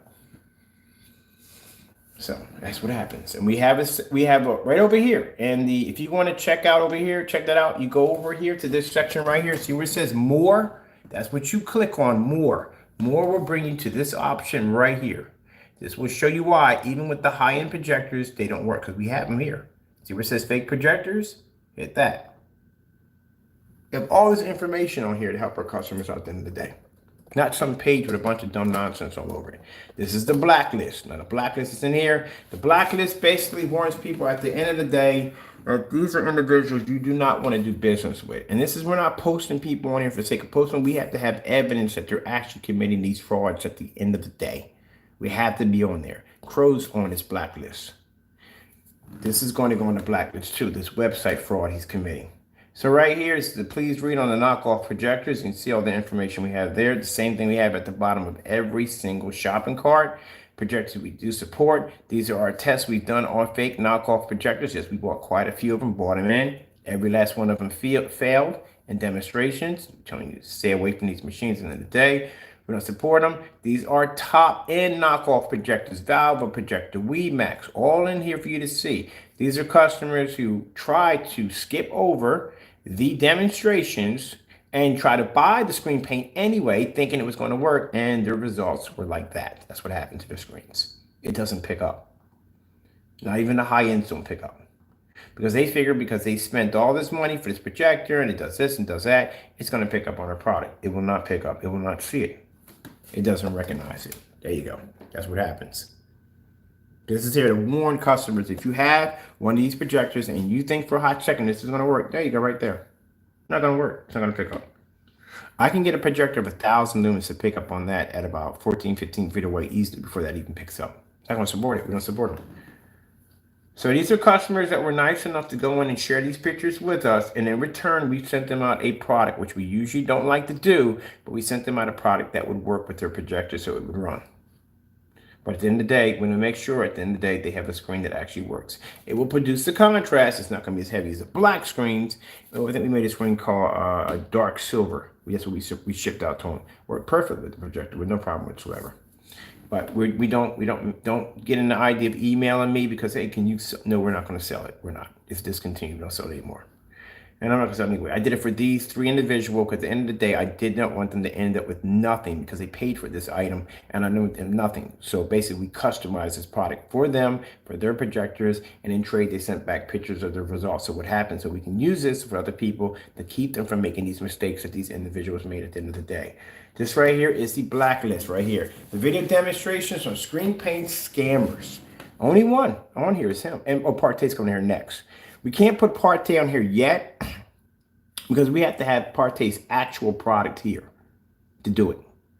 So once this product reaches here, we only need one of them because we need to test out the multi-system he has on there. He said, oh my goodness, it's so much into that. Somebody brought up some stuff in one of the rooms. I was like, it's crazy what he brought up in the room, but it kind of explains so much. All right. We're going to get into that. The whole shipping, all that, the number crunch to all that. It's crazy when you think about it. These guys ain't making no money at all, period. That's why they're angry, because they're not making anything. They didn't calculate anything at all when they did this at all. When you design a product and you're working on a business, you have to crunch the numbers. You have to make sure your overhead is not going to wipe you out completely. You have to be to make some money off of this in the day, and they completely destroy themselves. They're imploding. They're making nothing at the end of the day. And we'll show you why they're making nothing at the end of the day. Even with and a small sample of that, I don't want to go into it, but a small sample of that is the fact that, just consider this. You don't copy people for the sake of copying them because you want to be like them. We did the math. We crunched the numbers on, if we did a 48, how much money would we lose? We lose money. It's a good idea. What about shipping? All that stuff. All that was calculated before we made the decision on the 48. Because I had to make sure that this thing was going to fit in boxes, how much it was going to cost, might do overseas shipping. We have to calculate all that in there. You guys didn't do that. Well, he didn't do that. He went in and put down 48 trying to be like us. You hung yourself, literally hung yourself. And I'm going to give you a little example of why he hung himself.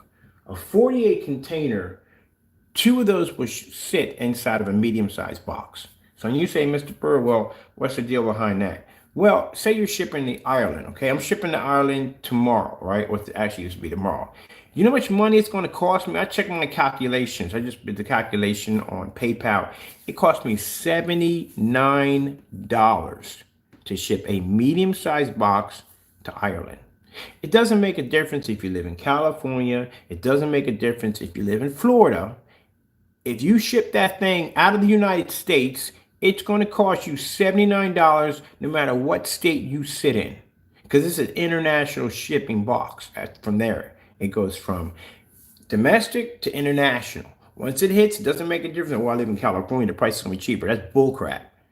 It doesn't make a difference. You can be in Florida, you can be in California, your price is still going to be $79 the minute you ship it out of the U.S. That's $79 for a medium-sized box that I'm shipping overseas.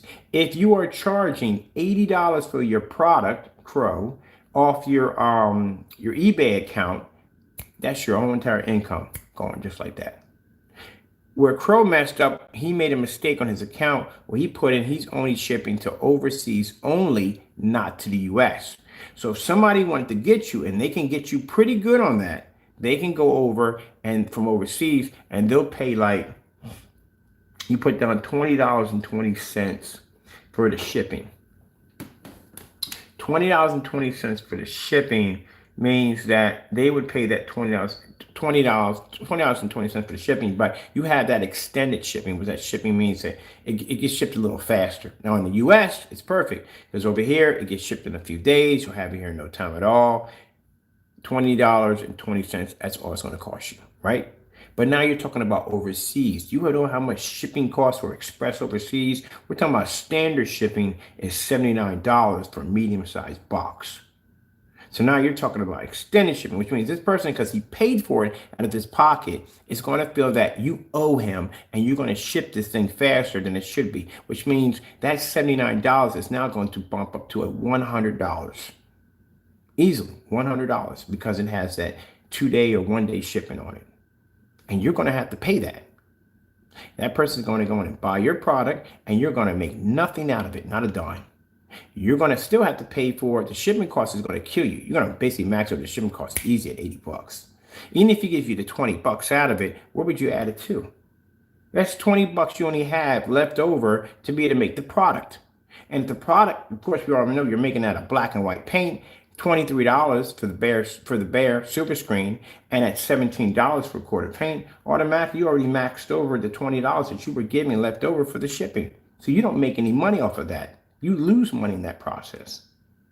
Even if you do this with the website, you charge a $70 surcharge, which is weird. Over there is $20 for overseas, but over there on your website is a $70 surcharge. So at the end of the day, if I was overseas, I wouldn't even bother with your website. Why get hit with a $70 surcharge when I can go over to eBay and just pay $20.20 and get it shipped in at a faster rate?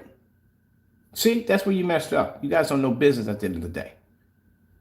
With Partey, his big mistake is trying to do the 48s.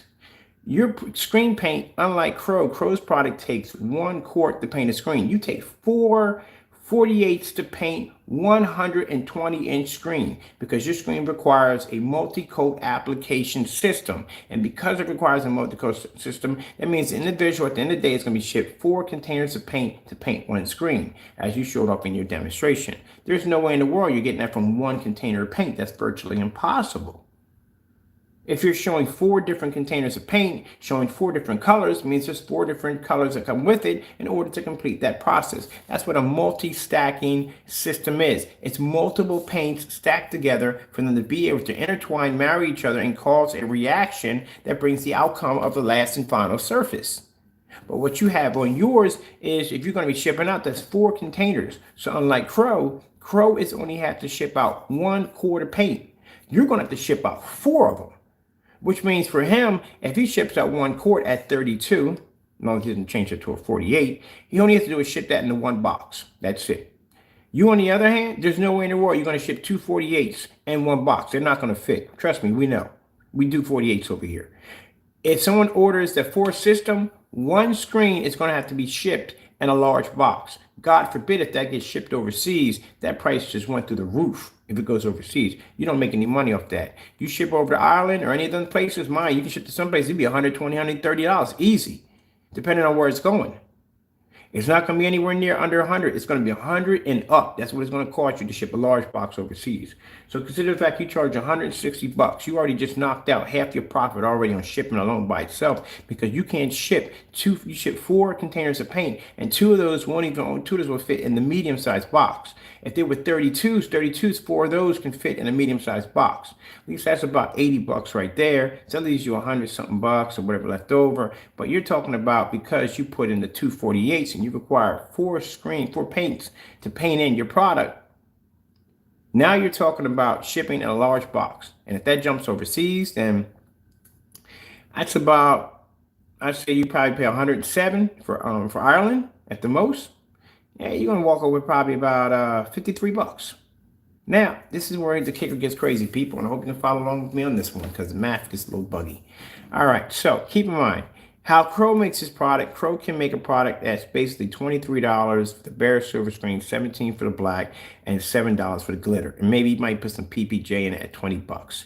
At the end of the day, he can use all that ingredients right there to basically keep making products. As long as he keeps buying the base at $23, he really, the PPJ, say he puts like about 2 tablespoons or 3 tablespoons of the PPJ silver into 1 quart of paint, and he puts in maybe 2 tablespoons. From the PPJ and the black paint, he can at least get a couple out of that, a couple of orders out of that. He can get maybe about a couple orders, 8 or 9 orders out of that, because he doesn't need much to take from those 2 containers to get the product to do what it needs to do at the end of the day.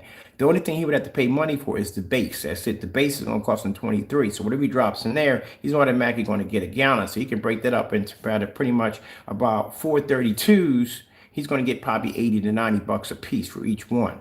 All right. See what I'm getting at, Partey here? Where you, on the other hand, it's going to be a little bit more difficult. See, with him, say like he blows out that 23, right? It's gone, right? He sold it off, it's gone. He still has PPJ and he still has black paint and glitter left over, which means all he got to do now is just go back and buy another 23 gallon, because it's going to take a while for him to burn through that the black paint and the PPJ and the silver. That's going to be there for a bit. So you can go through about 4 or 5 gallons before he burns through that. So he'll make a little money on the side. You, on the other hand, you're not making jack. And I can tell you why you're not making any money today. Because if your product requires a 4-coat application, that means you have to make 4 different screen paints at 40 to 50 bucks to make one of them. So unless you're doing $200 per 50 bucks for each one, mind you, 23, 17, and you add, or you have to 7, another 20 on top of that, yeah, you're around in the $50, $60 mark. He's going to get his money's worth at the end of the day. He can basically keep buying the 23 over and over again and just putting in supplies from the black and the silver and the glitter. That's going to go on for a while. He's going to need a couple of gallons to burn through that. Where's my freaking mouse at? He's going to need a couple of gallons to burn through that. So that's good. Where the freak I put a black one right there? I love you. I got 2 mouses right next to each other. So he's going to need some time. He's going to make some money off of that. A little bit of money off that. Not a lot, but he's going to make some money off of that. You, on the other hand, unless you're doing this, unless you're buying a bare 23 and you're buying the black paint and the gold and the glitter like Crow, and what you're doing is you're basically changing the shade to make it look like you're putting in a multi-coat system. Now, that could be a cheap way you're doing it. That would save you a lot of money. You still would lose a lot overhead, but that would at least save you some money. You wouldn't be taking too much money out of your pocket. So keep in mind, think about this, people. If he's saying he has a multi-coat system and each one of those shades are different, he could just be taking $23 gallon of paint and doing the same thing Crow does and put 2, 3, 4, and 5. He can put the same silver in each one. He can put the same glitter in each one, but he could be changing the color of it, which means making it look like it's 4 different kinds of paint, but they're all coming from the same setup, just like Crow does. Or you could have an individual setup for each one that's different. I don't know how you would have even worked doing with gray and black paint, but I would just go with it. So that's what you could be doing too. But if you're thinking about that, if each paint is different and has its own identity, that's like 50 bucks per each quart. You're not making any money off of that. And mind, this is not a quart. This is a 48 now. 4 48s don't equal a gallon. It takes 128 ounces to make a gallon. So you're way off on your gallon, which means you're going to have to pretty much go in and get a gallon in 2 quarts to equal the 48. See where you messed up at the end of the day? So keep in mind, if someone ships overseas or they buy your product overseas, what's going to happen is you're going to pay 170 bucks because due to the fact your 2 containers won't fit and 4 containers won't fit into the medium-sized box will go into a large, which now jumped you up to around 170 bucks, which means you have about $53 left over, and $53 is enough to make one of those quarts of paint, and you have a 4-coat application system, which means if you go in and you try to make 4 individual paints that have nothing to do with the previous one, then at the end of the day, you're talking about $200, $230, $240 right there from the door. That's out of pocket. That's not even, you don't have any money left after that. You're losing money at the end of the day. I can crunch y'all numbers all day long, and y'all numbers don't even add up. You didn't do your math, gentlemen, at the end of the day. That's why you're angry. That's why you're upset about what I make and what I do over here. Because at the end of the day, I've been in the business longer than you have. At the end of the day, I know more than you guys. At the end of the day, I do more research at the end of the day. You guys are just on here just running your mouths. All right, right here, people. Yeah, we crunched the numbers on that last night. The guy was like, they're not making any money. I said, no, they're not making any money. They're making nothing. That's why his price has been jumping. His price has been jumping up. Also, his price has been jumping up because he knows people are now going to be testing that product against the bare silver screen, against network gray. And say if he loses a few customers here and there, right? His customers start to drop. And if he can get one of y'all and he's charging 178, at least he can make some money back off of that. We know all that. Come on, Crow. I've been in business for a long time, man. I sat down, I've done business with corporations and all kinds of stuff, man. I've signed all different kinds of contracts, man. I know this stuff inside and out. You guys know nothing at the end of the day. You know some stuff, but not enough. Now I'm going to show you something right here. You see in this video right here? Look at the bottom right here. This is how many views he had on, how many likes he had on this video. This is the video where Crow got caught. He got busted. Basically, this was in 2016 where he made that Metallica mix, that black and white paint. It was recently, very recently. You see right there where it says 27, hit 27,510 views, which means this video was floating around a while. You know what video this is? This is the black and white paint video. The one we tell him to make the 2, 3, 4, and 5. The one he refuses to do. The one that basically matches his screen paint products, that we're able to match his products. So this video was floating around quite a long time before, when somebody showed it to us, I was like, wait a minute, what the freak is this? And we looked at it, we looked it up and we did the demonstration ourselves. It matched his product. That's the demonstration right there. So that's how long it was matched, it was floating around. For those of you saying, oh, but that's not him. Oh no, that is him. That's his house. That's the painting he has in this demonstrations. And that's Crow in the video before he got all the tattoos. And that's him right there, mixing a black and white product right there that happened to match several of the screen paints at the end of the day that we have here. There's the house paint matching the Cinemax, matching Crow's Metallica mix right there in the personal mix. And this demonstration right here, you will see his products being made for $40. He made 3 of his products for $40 and matched them right there. And this demonstration right here at the bottom, this is where we show people where Crow has scammed their company, where he's not to be trusted. He sent this black paint. I told you at the end of the day, don't do that at the end of the day. I warned you. We can use this now against you. We can go to Better Business Bureau. Like I said, this is where he's being charged for mail fraud. He has a case coming up against him.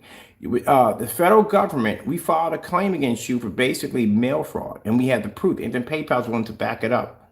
That you basically, we were shipped at the end of the day. So you committed mail fraud right there.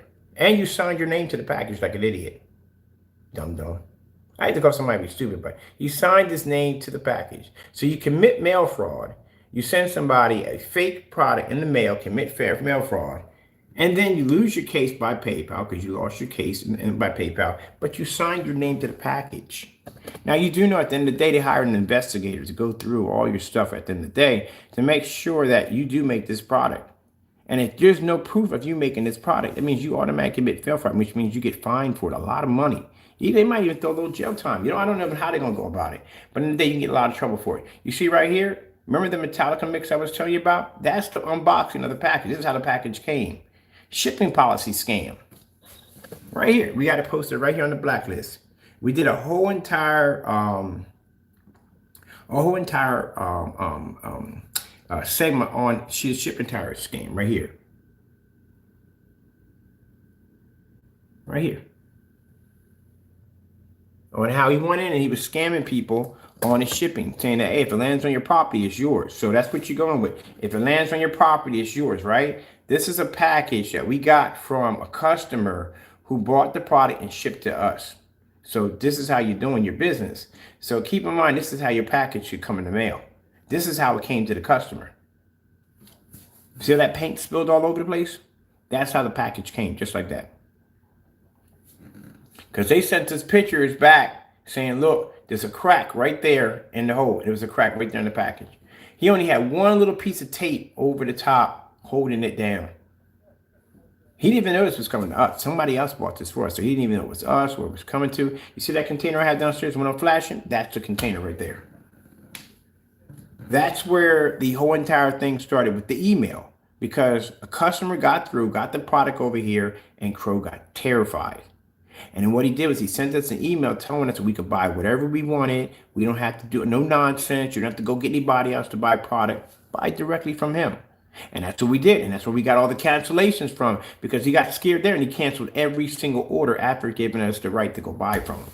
Yeah, that's where it started from, because we had a customer go buy his product for him. At the end of the day, like I explained to you, gentlemen, we can get your products at the end of the day. You can cancel all you want. You can put your ban, your Karen nonsense. We can get your product. But we realized that from now on, when we get the product, never have the person buy twice. Because he bought it the first time, he sent the other one through. Then he wanted to go buy the second one. And Crow called him and Crow canceled the order. How paranoid are you that you're going to cancel the order? Scared. But it got through. We got it. There it is right there. But you see all that paint all over my hands? It came to him that way. See how he taped it? This is how he taped it. See that little bit of tape over the top? That's all he did. Don't care at the end of the day. As long as you get your money, he don't care. So in his policy, it says at the bottom, as long as it lands on your property, it's yours. Doesn't make if it comes there busted, leaked, whatever. Now, if I was a customer, I'd be kind of ticked off at the end of the day because I would need enough paint to paint my screen. We only needed enough to do the sample sheets. That's it. There you go.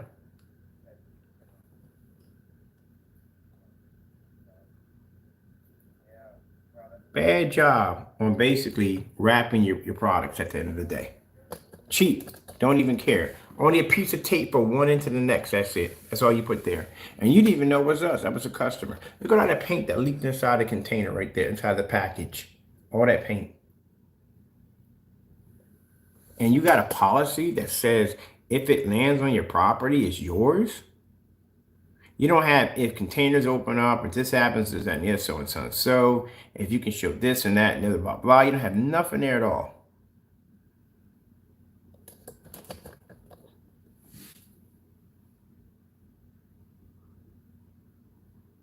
Sit there and lie. Two things because on your site, you're telling people you can paint 300-inch screens with 2 quarts. Now, we want to see this. I'm dying to see this at the end of the day. I would love to see this man get on camera, take a 300-inch screen, and basically paint in a screen with 300 inches. And this is what we're challenging today, Crow. We're challenging you to do this demonstration. Paint the screen in. If not, that means you commit fraud on you. We know you commit fraud anyway. You can't back up anything anyway, but we need to see you do this. When you post something on your website, you have to put things on your website that are real, that your customers can back up. At the end of the day, they're going to do research, and we expect for people to do research on our company. We expect for people to do research on our customers, on their test demonstrations. Yeah, research us at the end of the day. We got no problem with that. When you put stuff on your website, you can't mislead your customers. You have to be honest and upfront with them. You should have demonstrations on your website showing your product against other forms of great screen paint products to ensure your customers at the end of the day that you can try to make your product under doing this, that, and the other, and it can't match. You can't back your product up there. Second, that whole 300-inch screen with 2 quarts, oh, I am definitely going to push on that one, because that is the dumbest thing I've ever heard anyone say in my entire life. You think that go to Home Depot, go to Lowe's and say, hey, look, I'm painting this wall that's 147 inches high by 261 inches wide. Can I do this with 2 quarts? Now remember, prepare for the onslaught of insults, because they're going to come. These people are going to laugh in your face, because at the end of the day, anybody with basic common sense would realize that those 2 quarts are not going to fit a screen that big at the end of the day. That's basic common sense. You don't even have to be a professional painter to even know that that's just a dumb idea at the end of the day. It's not going to happen. But the fact that he had enough nerve to even stick that on a website to begin with, man, that's fraud at the end of the day. You have to go in and you have to do these tests yourself. So, like I said, I've never even seen you paint in a 50-inch, 150-inch screen, let alone a 300-inch. So that's what we're going to ask them to do. Every day, I'm going to remind you on this. Every day, we're going to remind you to go in and paint the screen in. Because if you don't do it, we'll give you 2 weeks. It shouldn't take you 2 weeks to paint a screen in. This is virtually impossible to do, and that he is a fraud. Once we do that, we put it on the blacklist, warning people to be careful about going through your website because your website is nothing but potential lies and it is fraud from the door. And if you go in and change that policy, guess what? We still have it on recording. Look at that mess.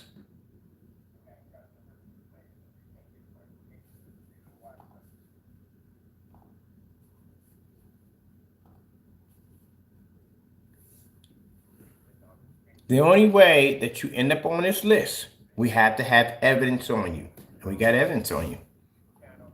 Now that's showing the customers how a package came and shipped to us for another customer that came in leaking. Then we went back in and we showed your shipping policy. Under your shipping policy states, so we can go back to your shipping policy on your actual website. Matter of fact, skip this. We don't even need to go here. We can just go right to the actual website itself. Go to the actual website and it says it right there. That's right there. If that package shows up on your property, it can be busted, leaking, whatever. This is what the policy you have. That's it. That's the end of it. Returns and refund policy once the product is delivered. No returns or refunds. Doesn't make a difference if it comes busted, leaking, someone stepped on it, whatever. That's the policy right there. That's what you got to worry about. Over here, you see right here, United States orders. I told you about the whole shipping fee thing. $70 surcharge. If you're shipping and buying overseas, why would you even buy from the website to begin with? You got a $70 surcharge fee hitting you in the face. And that's still, at the end of the day, it's not going to be enough at the end of the day. I don't even know how that's going to work for you at the end of the day. You're doing a $70 surcharge. You're charging $178. And again, I don't even know how you're working with that at the end of the day because you can't even back your product up to house paint. So I don't even know how you're trying to come up with that price to begin with. All right, let's go over here real quick. See right here. This is going to be $89, right? $89. You're charging a $70 surcharge fee. I'm going to show you guys my receipt from shipping over to Ireland today. My bill for Ireland shipping today is $79. That's what my bill is. You're charging $70. Even if you charge a $70 surcharge fee, you got to pay $9 for the product. That's $9 for the product, and you're still gonna have to make the product to ship it out. So at the end of the day, the person pretty much paid for, unless it comes in a quart. If he pays in a quart and he pays in a box, you have to ship it in a box. He pretty much paid for the overseas shipping. But it depends on where it's coming from. Now, mind you, Ireland is $79. If I were to ship over to Tokyo, Hong Kong, any place over there, that price can jump to $100 just for that medium-sized box. So if it's $100, I mean, that's $30 you're going to take out of your pocket. You're going to make sure you can ship it within countries that will be covered over the $70 surcharge fee. Because if you ship it to a country and that country is $90 to $100, it could be $106 depending on where it's at. You ever shipped to Madagascar before? I have. I've shipped to Madagascar. You know how expensive it is to ship to Madagascar? It's extremely expensive. I shipped over two large boxes. It cost me over $800 to $900. It's very expensive to ship to Madagascar. You know how I was able to basically keep a lot of my money? Well, my ex worked for she worked for the airport. And because she worked for the airport, she got a discount from a 75% or 8% discount off FedEx. You know how much money I had left over? A lot of money left over. Because I had an 80% discount. That's why. However, but I shipped every Madagascar again? No, I would never do that again, never. I'll tell you a story about the Madagascar incident. Oh, that was something else. I'll never ship over there again. But as a matter of fact, that country's banned. That country has a lifetime ban on it. We don't ship over there for jack. And it's a shame. It's not everybody's fault. It's just the shipping over there is insane. Oh, it's insane. But look at this, $70 surcharge fee.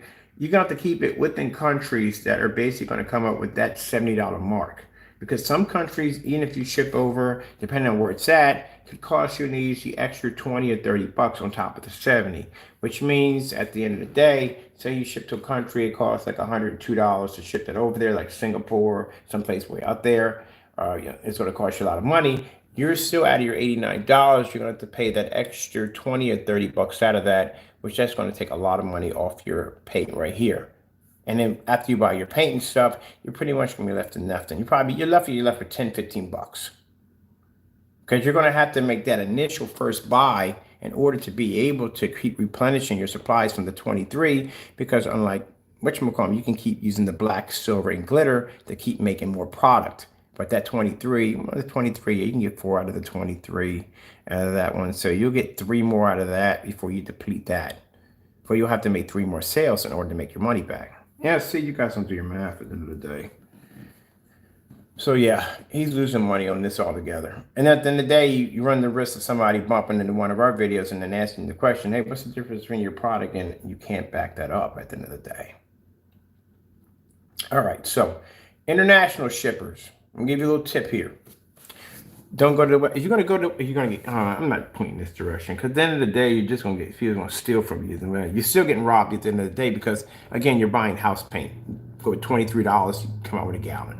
But anyway, if you are, I don't want to call you stupid, but pretty much you would be in that category, because again, you could do it with Sherman Williams. But anyway, if you're doing it that way, why would you go to the website and pay a $70 surcharge fee when you can just pop over to eBay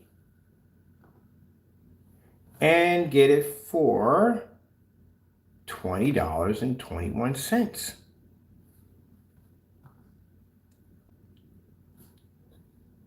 $80 right there, and your shipping charge is going to be $21.20.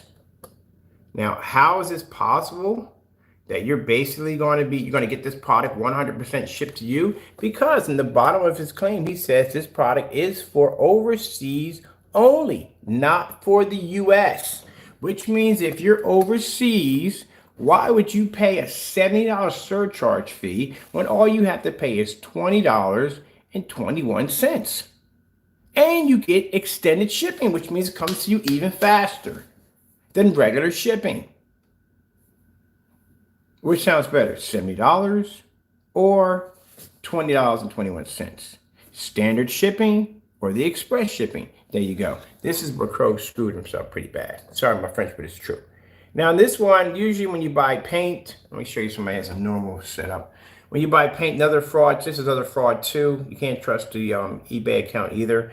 On the eBay account, basically, I don't care if you put this down here, it doesn't bother me at the end of the day, because we all know you're a scammer, but even your site shows it right there. In your policy here, you have no form of information of shipping or returns or exchange, nothing. No summary, nothing here. All you have is 1 quart of Crows Cinemax HD projection screen paint mix, covers up to 100 to 135. Have you ever painted a 135-inch screen to get that particular calculation correctly? Again, falsifying information on your eBay account. When have you ever seen Crow paint 135 in his house? Never seen one. Anybody? No. Okay. Then how do you come to this conclusion? All right, then you can't have that there unless you physically paint a 135-inch screen. That doesn't need to be there. You can't back that up. Please check out all customer reviews on YouTube. This product, it says right here, this product is for overseas only. So again, if you are buying this overseas, again, site, I know it looks like a fraud, it does. Why would you go in and pay a $70 surcharge fee when you can just come up and pay yourself $20.20? Now, what some people don't know, they don't know what this means. They're going to go in and they're going to copy and paste this so they can get information on what that means. And this is what it means over here. Arrival faster than regular transit time. You hear what I'm saying here? So if it's regular than transit time, it costs $20.20 if you're in the United States. That's the price of the United States. Once you ship overseas, the price jumps up by a lot of money. Mind you, if you wanted to ship an envelope overseas, you know how much that would cost you if you were to do it in that form of shipping? About 27 or 37 bucks, depending on where it's going, for an envelope. So imagine a medium-sized box. All right, there you go. So when the customer pays for it, they go, wow, wait a minute, wait. This is going to be faster overseas. Anytime you're overseas and you're getting something shipped over faster, it's a good thing, because everybody knows it's going to go snail mail galore. It's got to go through customs and all other stuff. So it's going to take a while for you to get it, especially if it's coming from the US, okay? So you're going to get it faster. than standard shipping, which means when the customer pays for this, he's going to expect for you to get this package at a certain amount of time, which means you're going to have to ship this package out. That's going to cost more than 80 bucks. It's going to cost you way past on what your product is actually worth, and you're still going to have to make the product out of your own pocket expenses, which means at the end of the day, you actually lose money and you don't make money off that. I don't even know why you have the eBay listing, because you're not making money off it at all, period. But still, you're also committing a scam on here too, because you have no product information on this. On top of that, you have a product here that doesn't match the description of the product that you're selling. And here, when you basically pay for this on your credit card, people, this is what it's going to show up on your credit card. It's going to show that you purchased Crows1176 HD mixes. But in his description, he has the Hybrant mix and Metallica mix. So what are you buying at the end of the day? And if you look at the containers are metal, right? Crow doesn't have metal containers. He sells the plastic containers. These are the old containers from back in the day. You notice that picture in the background? That's the same picture in the background that's used inserted in the video of him making the black and white product. Good gracious, man. So easy to catch this guy. But yeah, this is what you're buying right here.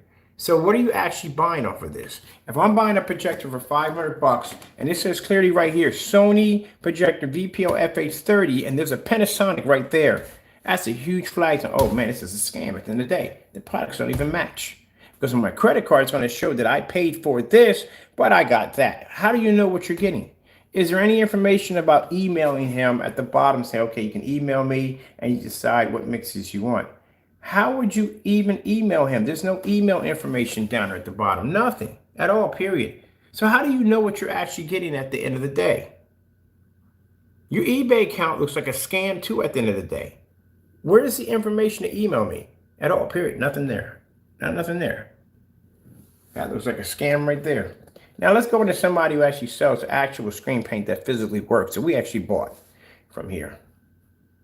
Because if you don't have a category list at the end of the day will show what you are buying. Like say if I'm selling like G.I. Joes, I'm selling 10 G.I. Joes, right? I got a category list for each G.I. Joe. One got the Crime Crew gear, one got the Bionic Eye, which we all know that would be that'd be the $6 million man. If you were born in that era, you would know what them action figures were. But anyway, each have different characteristics, which when you would have a category list for each one and a price for each one, how much should we charge for each one at the end of the day.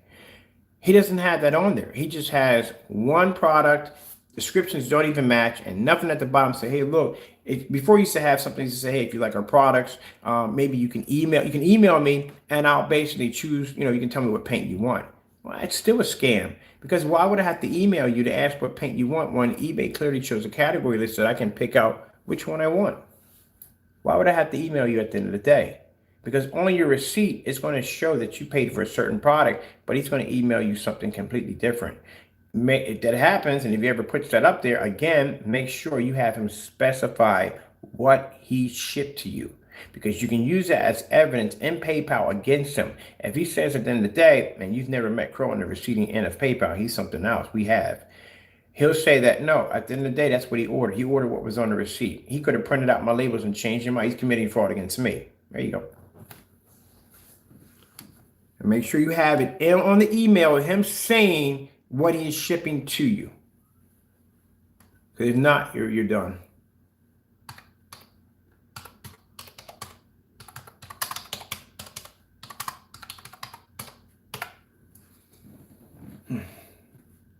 Now, these are people that are selling projection screen paint. Crow put his category back in. He did. He's not hiding anything. He's not starting to hide. At the end of the day, again, this looks like a scam, buddy. And it looks like a scam because, number one, it's a scam. It's pretty much a scam for pretty much overseas, because people buying from the U.S., they look at, oh, he doesn't ship overseas. You're not going to buy from there anyway. Anybody overseas is going to get scammed on this. It's not going to match at all. This doesn't match. Now, look at this guy right here. This guy is selling an HD Pro screen paint here. It matches. See how it matches? $45, that's what he's charging, right? I actually tested this product. It's actually quite good. If I'm selling great screen paint products, it's very good. I actually bought 2 containers from him. Got a good deal from him at the end of the day. Very professionally packaged, very nicely well done. But let me show you how it's done by the professional point of view, how he does it. Very nice. Look at this. Free shipping. He's offering free shipping right from there, all right? Let's check out what he does for his policy at the bottom right here. See all this information he puts down here for his customers? Look at that. See all that information? Look at that. See all that? See all that? See all that? See all that? See all that? That's how you put it in professionally. Not that nonsense he has up there. That's why no one's buying from him at the end of the day. That's why nobody's going to leave. You're getting a few orders here and there. That's basically that's all he's getting. This is how it's done. See his shipping policy? He put that in all this. You got the option to put all this in there. When you set up your marketplace, all that's in there to put all that information in there. So he has all that information there for you to understand, 2 to 3 shipping days, delivery tracking number, shipping so-and-so, 48 states, all that stuff. He has all that stuff in there. Everything in there. Crow doesn't have that on this page at all, period. Right here, look at all the information, the feedback, all that information he has on there. Right, white levels.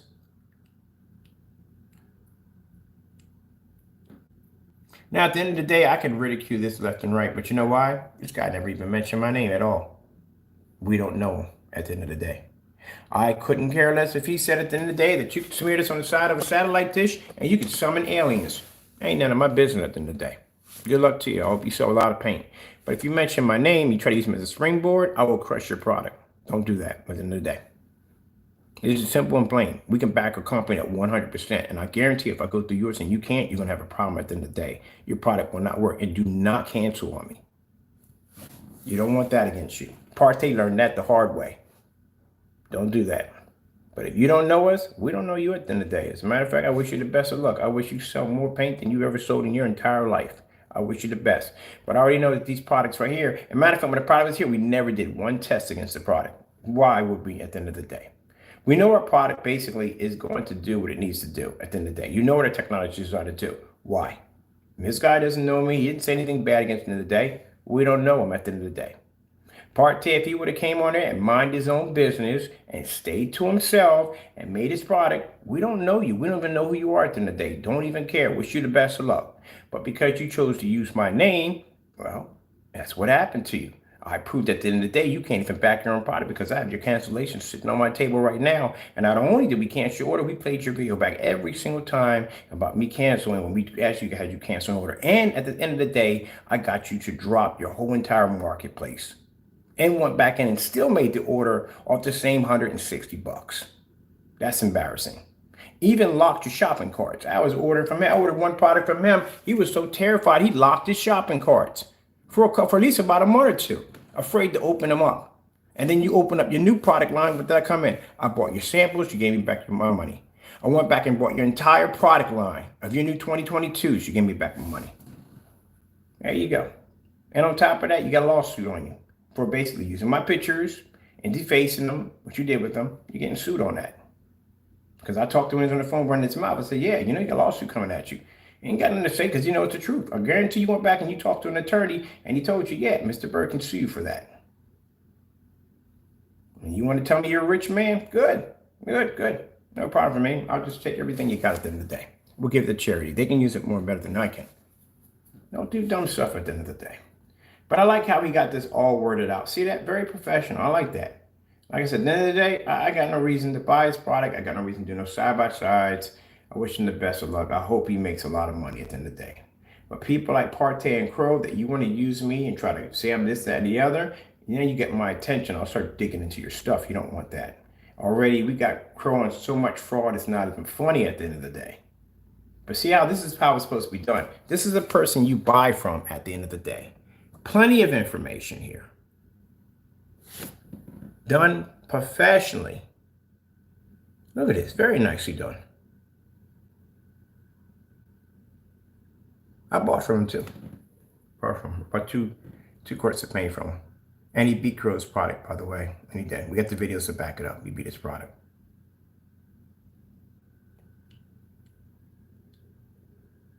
Now that's his shipping policy. Compared to this shipping policy. None. There is no shipping policy. This is all he has at the bottom. 1 quart of Crow Cinematic Mixes, HG Pro Screen Paint. Covers up to 100 to 135 inch screen. That's it. Check out all our customer reviews on YouTube. Crows Mixes. That's it. That's all he has. And there's also, then he's trying to tarnish our name. I don't even know how that works at the end of the day. You're freaking, you freaking, whatchamacallit, eBay account doesn't even look correctly. No information at all. That's a lazy individual at the end of the day that can't do his job right. Look at the website. Website's even worse. That's his policy right there on the website. That's it. You see that guy's policy on his eBay account? That's all you get on his right there. Look at his summary. Summary's even poor. This is your specification sheet on your product. That's it. You just want to, and you can't spell it. I tell you, it's supposed to be a 1. Remember, we had this conversation yesterday. I don't know why you didn't fix this mess. Court is spelled incorrect. And this is all you put down for your customers at the end of the day. Compared to our specification sheet, you don't have nothing on here. This is not even a decent summary. Page is full of, oh my goodness, man. My buddy was looking at me, he's like, what the freak did I just read through? And I said, yep, there you go. That's what you just read through. This is what he has for his categories. That's it. Home and shop. That's it. This is when I told you, this is the page that they give you when you get Wix. This is the first page they give you. This is one of the intro pages, like they call the templates that you get from there. So basically, this is how it's set up. You just get home and shop. That's it. You have all that other stuff like I have on mine, like shipping policy and thank you and special event. You have to put that in yourself. So you have to put a whole page in there. But when you get it, they give you this page. You're going to get 2 pages that skip. One's for shopping, one's for home. He didn't even add anything to the page. He just used the page and just changed a little bit here and there, and that was it. How lazy can you be? Let's see. I'm going to show you. We're going to talk about the fraud on the website. Put all that in there because I showed you already. The shipping, the quarts of paint don't make any sense.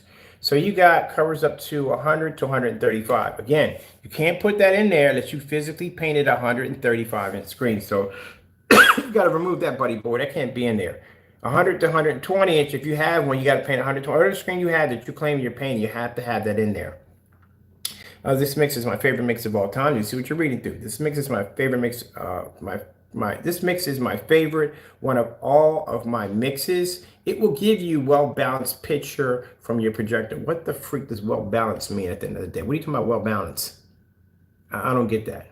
Balance could basically be thrown off by ambient light in the environment. That could throw balance off easy.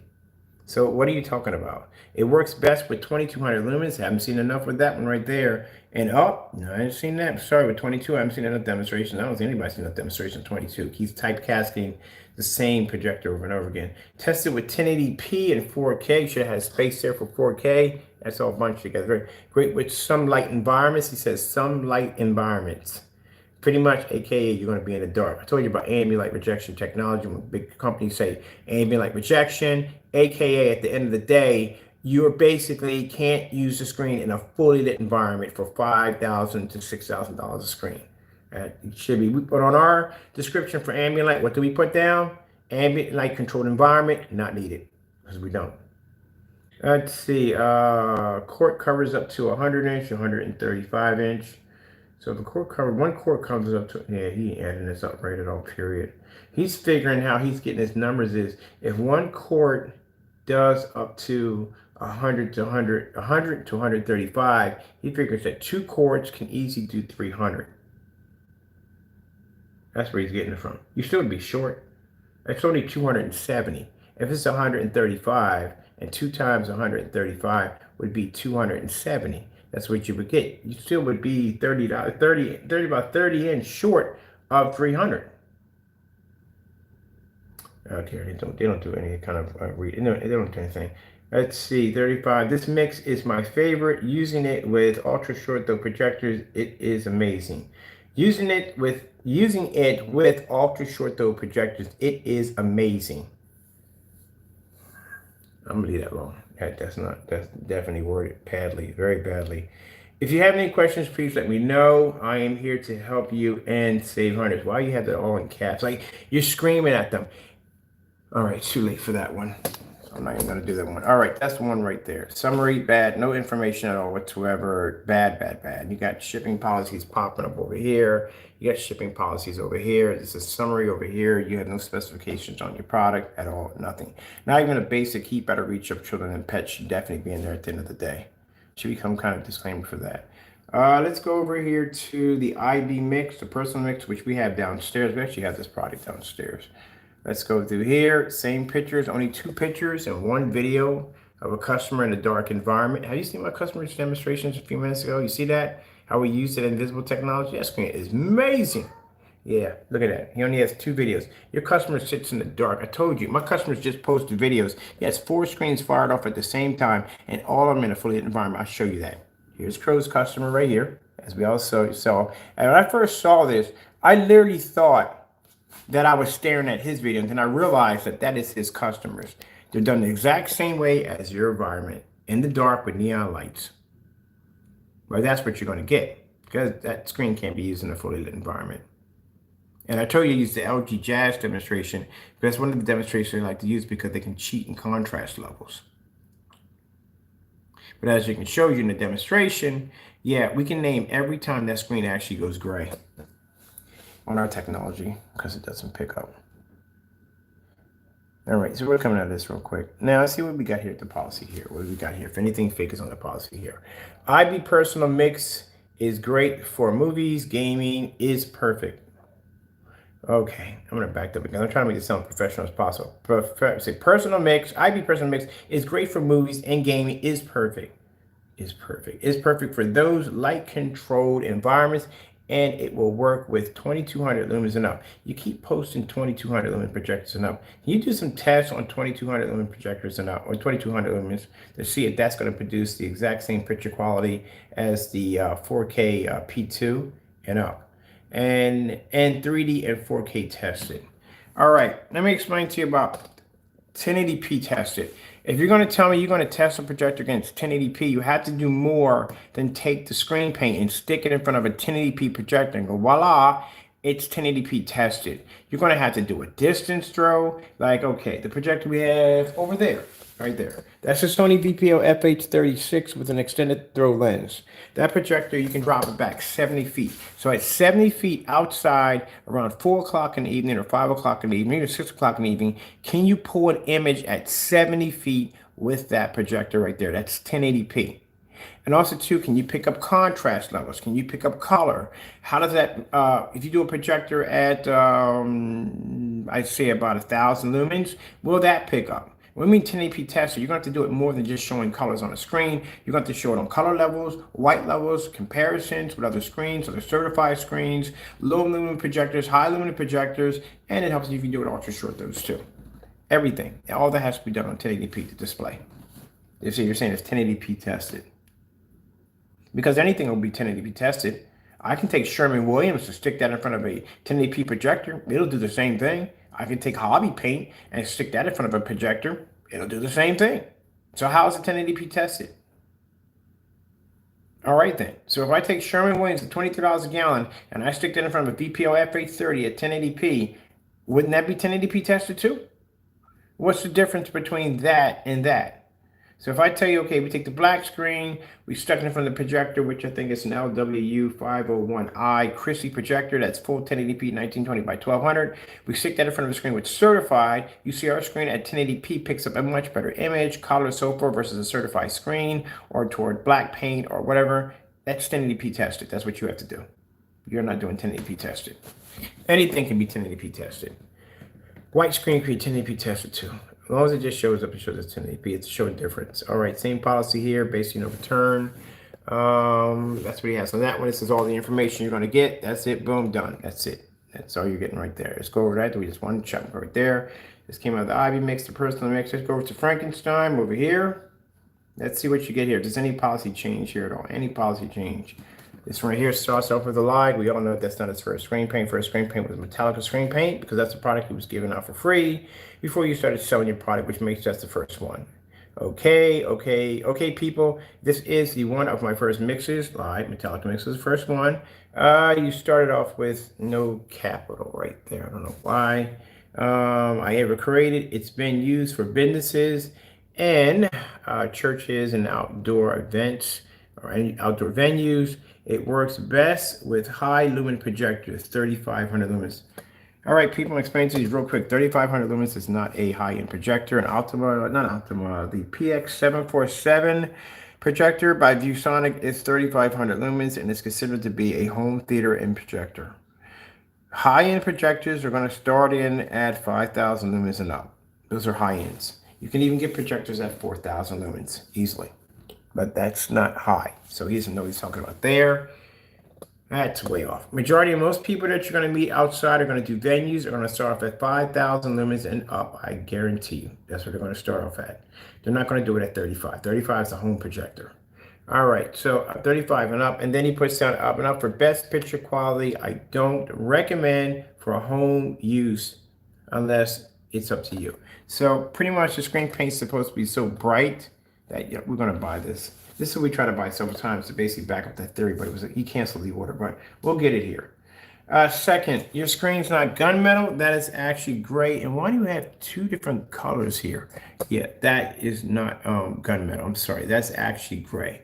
Gunmetal would be darker than that. So we need to test it out also too to see if your product basically is actually gunmetal, but it's not gunmetal. This is all you're getting at the bottom right here for information. Again, you can see misspellings here all over the place.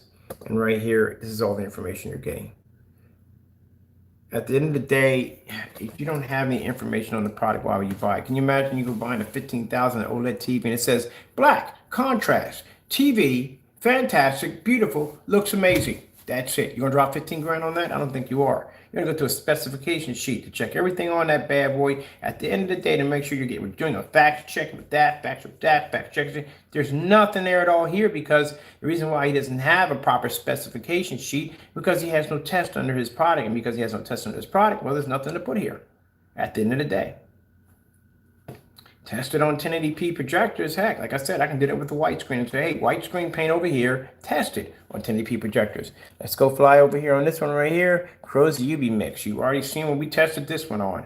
That thing did a horrible job next to a certified screen. Certified screen blew it out of the water. This is what he has. Dark environment. What are the pictures he has in here on this product? Anything in a well-lit environment? We got one video here. This is the video right here of the product.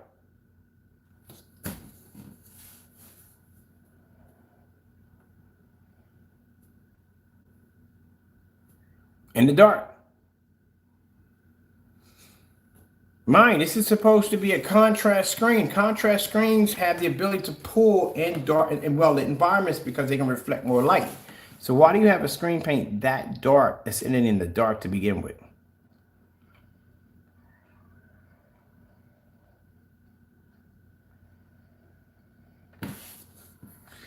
Oh my goodness.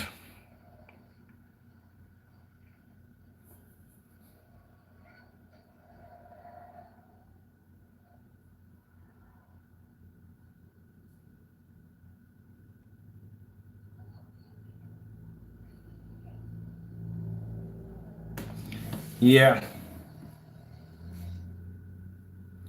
Yeah, bad job. You're talking about, let me see at the bottom where it says right here, what you got here, Crows UV Mix. Let's see what you guys for the description of this product. Crows UV Mix is an awesome paint mix for inside or out.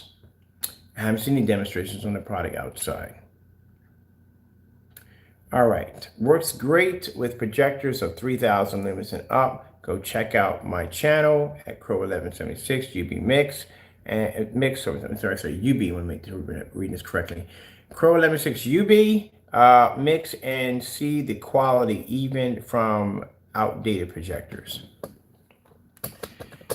I don't know where to begin with this. All right, we haven't seen, you already showed you what the UB mix looks like. It doesn't pick up a white level for jack. Where are the white level tests on the dark mix? Because you have to do white level tests to show your white levels lay at. There's none of those demonstrations done at all, period. Any demonstrations done in fully lit environments, maxed out room, low lumen projectors, certified screens, nothing. A daylight screen can blow this out of the water. We can blow it out of the water with no problem. We have UV downstairs. No, in all the demonstrations, as you can see, everything done in a dark environment. One of the things I explain to people at the end of the day, don't do contrast levels in the dark. And those of you who are making screen, want to make screen paint, I'm going to give you a little bit of advice.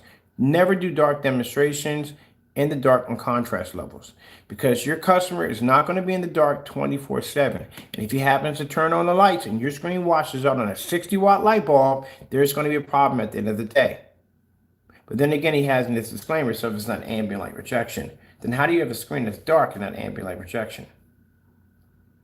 So no, and this is the only policy he has here. It's the return policy here. Return policy.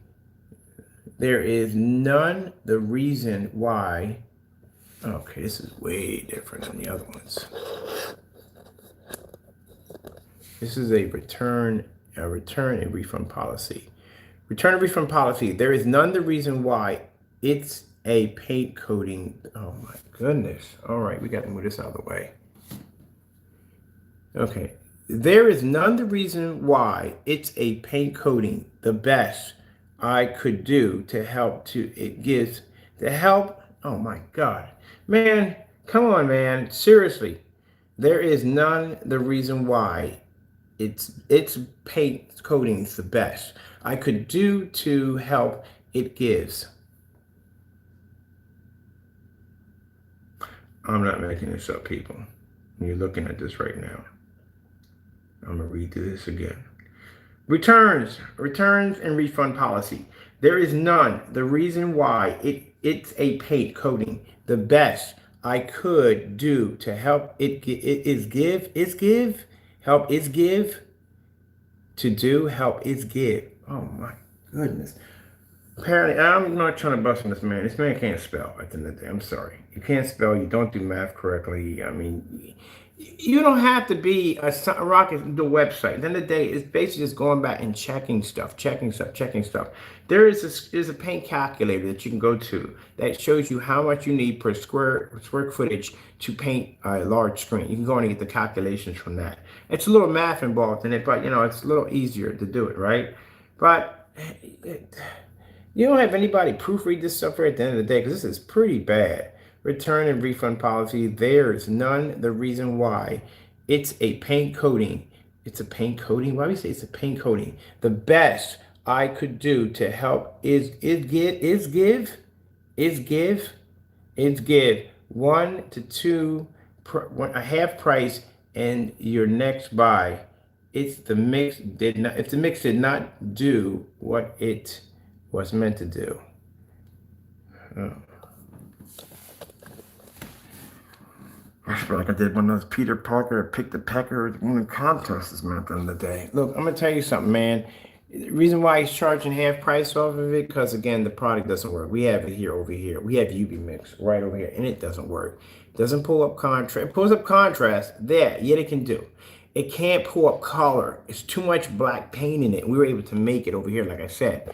All you got to do is just take in black paint, 6 tablespoons, and drop it in, and you got this product. That's it, that fast, that quick. We made it on camera, and we used the tutorial video how to do it. But yeah, that's why it's half. How's it half price off? It's $89. Where's the half price? That's not even half price. At the original price, good gracious. Do I have to make that? I don't even have to make this up. How is it half price if it's $95 is the original price, but you're selling it for $89.41? That's not half. I don't think he understands what he's doing. I swear I can't make this up. I told you at the end of the day, I can't make this up. I'm looking at this right now. Help is give. It says I could do to help is give a half price in your next buy. So you can do, okay, half price next buy. Okay, that's my fault. Half price in your next buy. But again, at the end of the day, like I said, it doesn't do what it's supposed to do. My charge is about to die out here. I'm not supposed to be here that long. I gotta go downstairs and take pictures of my black screen. Free shipping. He's got a whole entire shipping policy here. It's completely different. So his shipping policy here is free shipping in the U.S. Product shipping. So you got 2 different shipping policies going on. Let me grab my charger. I gotta take pictures of my black screen a bit too. Oh my goodness! I swear. Oh yeah! Man, what the freak? I mean, taco de Nevio.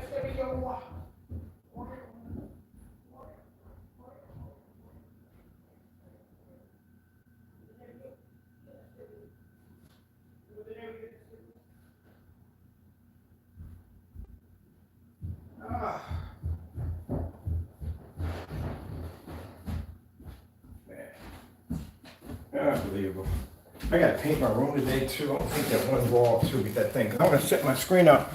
I want to set my screen up upstairs. I want to get it out of my downstairs area because I don't like the screen down to begin with. So I'm gonna be doing some painting today. We're gonna paint one side of the wall jet white. The other look at it, we're gonna put the black screen up there because I'm gonna get ready to get set up to put my 150 in pretty soon to get it ready for my projector coming in. At 5%, we good. All right, shipping policy over here is completely different. Free shipping in the US, priority shipping 2 to 3 with tracking. That one's different from the rest of them. Man, this demonstration right here, yeah, bad. And I'll tell you why. You got to do the demonstration with your product showing against other darker products. You have to do the demonstration white level test. At the end of the day, when you're dealing with a darker screen, people are going to be expecting for your white levels to drop automatically from the door. So you have to be to show the difference that your product can still maintain white levels in a fully lit environment, including outside, which means we can project snowstorms on black screens at 150 inches and we can pull them off at 190-degree viewing angle. As I showed you outside, I turned to the side and the screen was able to pick up from side to side, even putting white paper against it while we're outside. That's not enough to do it, sorry. But at the end of the day, like I said, what we are more just showing you through the website already from the door how it looks shiesty, and as you can see, it doesn't look professional at all in any way whatsoever. If you go to the home page, this is the home page. We're coming out of the shopping market right now.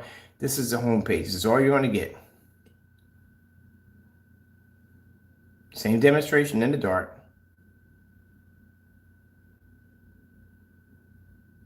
No information there for the customers at all. No video demonstrations or test demonstrations, nothing. This is the intro that comes with the page automatically. Just put his information there.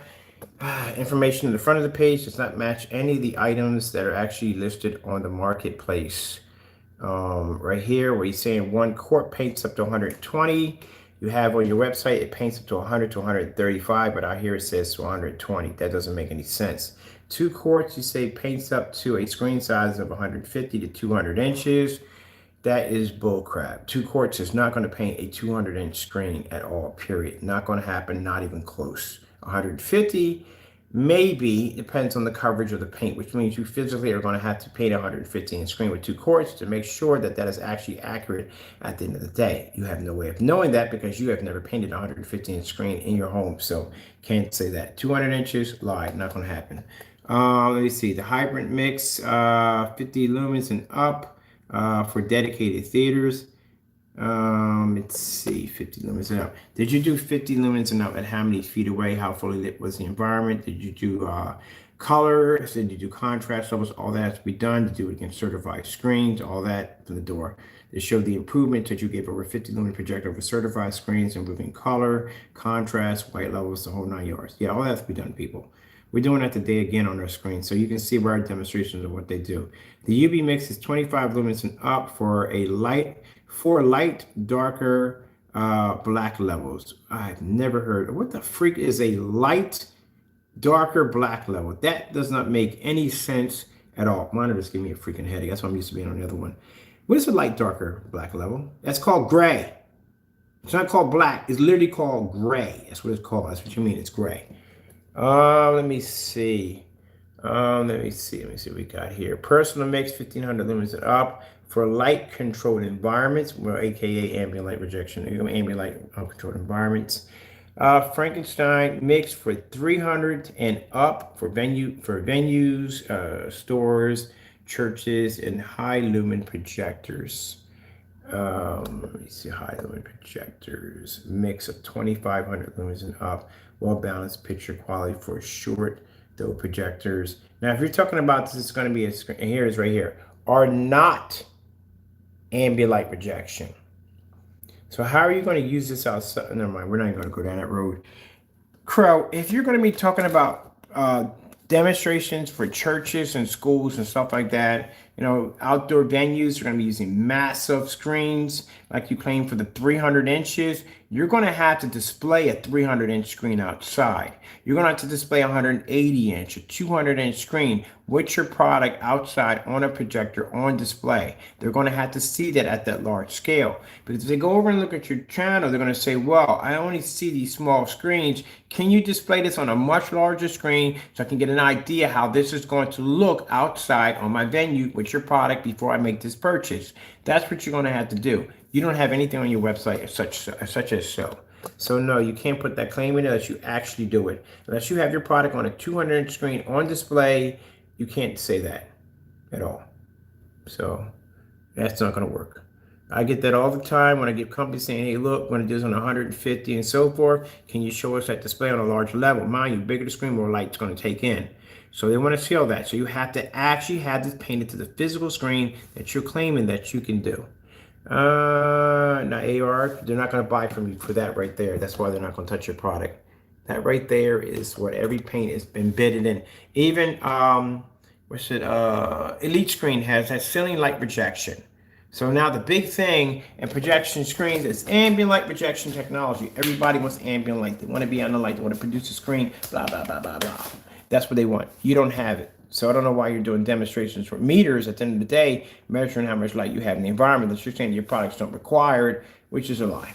And on top of that, just so people can clear this up, when you use a meter in an environment, I don't care if you bring it up to a max out zone. If the image is washed out and you can barely see images on the screen, does not make it passable. It becomes passable when you can show an image that's crystal clear from corner to corner, displaying all kinds of colors, including contrast levels, in a fully lit environment perfectly without washing out on a max out. That's how it's done. I've seen people do demonstrations, well, particularly him, and the image would be washed out and faded here. And they go, look, you can still see it. It's still, no, it's not. It's not at the end of the day. Oh my goodness. All right, we're done here. One of the things I wanted to show up the most important one out of all of this nonsense, that's all you're getting on the intro page. That's it. The website's a fraud at the end of the day. But this is what we need to see right here. We need to see this. I want to see this. I'm dying to see this. I can't wait to see this. I hope you do this demonstration today because I'm dying to see this right here. This is what we want to see. And your claim is said in your product right here on your website. 2 quarts of his mix can paint up to cover up a 300-inch screen. This is what we want to see right here. And already on your website, you got fraud all over your website. Shipping policies are not matching up. Misspelling errors all over the site. Runoffs on sentences, all kinds of crazy stuff. Fake accusations on tests and everything else on the face of the planet. Even your eBay account, it just doesn't calculate up. There's all kinds of nonsense going on that right there. But our main goal is this is what I want to see. At the end of the day, matter of fact, we'll give you 2 weeks. It shouldn't take you 2 weeks to get a 300-inch screen. They're very easy to get. You can get a 300 fabric screen over at Amazon we paid for the $250, $98. So it should be somewhere around, let me see if we can track one down real quick. And I'll give you the link. I'll put it at the bottom where you can purchase that. Now mine, you already bought one for myself. And we'll give you, let's see, we'll give you, well, you do see how long it would take to get there. Yeah, about a week to do it. I want to see if you could back up that claim on your site. If you can actually get 2 quarts out of 300 inches, I would pay so much money to see that. But yeah, I want to see this. We're going to go over to Amazon. I'm going to pull up the 300-inch portable screen. Let me see. We need a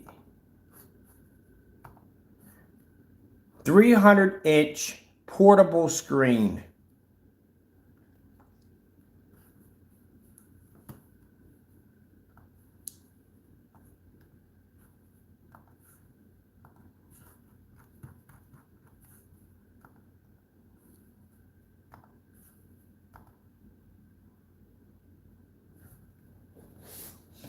All right, so you're not going to get on here. It's where you got to go to get a 300-inch screen. And they're cheap. I'll show you where to get one at. This is where we got the 250s from.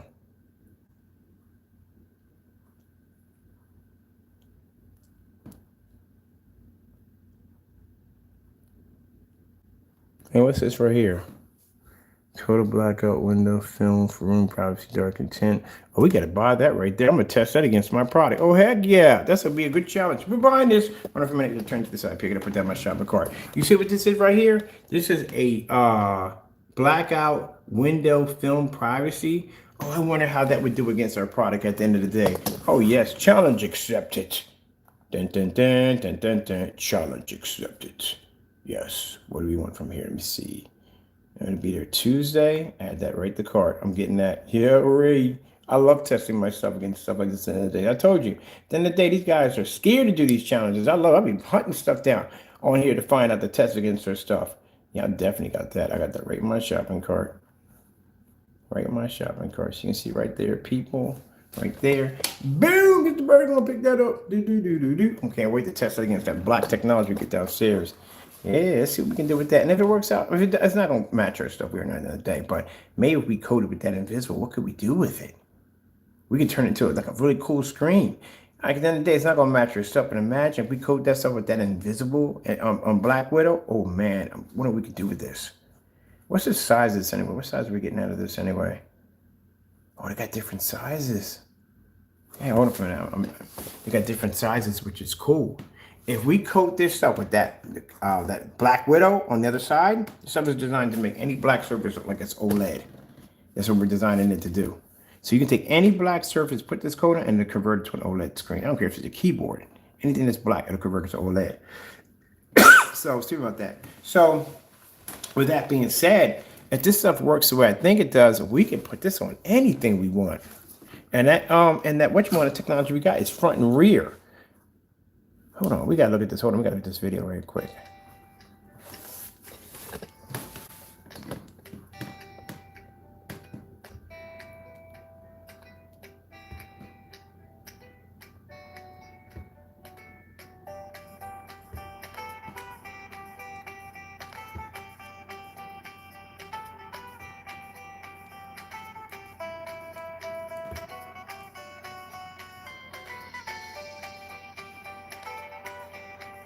Now, we're not going to be doing this. Keep in mind.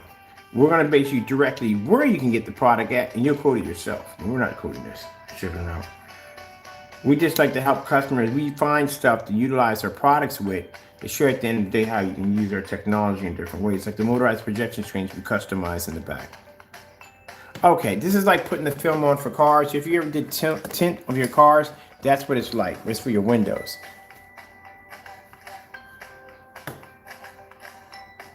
But that would definitely be permanent. Oh, is that permanent? Are you pulling it out? Oh, I got it in my shopping cart anyway. So I'll get it down here. I'll get a chance to play with it anyway. Let's see what we got.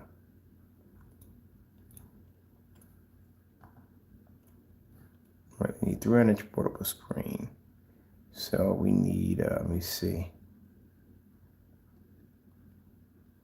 Man, I saw that pop up. I was like, that could be interesting. We could see when we figured out if we do this ourselves and it works well, right? We run it through the test, it works well, it's weatherproof, all that good stuff. Then we say, hey, look, this is where you want to go to buy this at because we already tested it already, so we know. That way you don't waste your money buying and waste your paint in the day. This is where you go to get your screens from. See this company right here? This is where you go. That 200-inch screen I got sitting in the back, this is where I go. It's cheaper, much cheaper.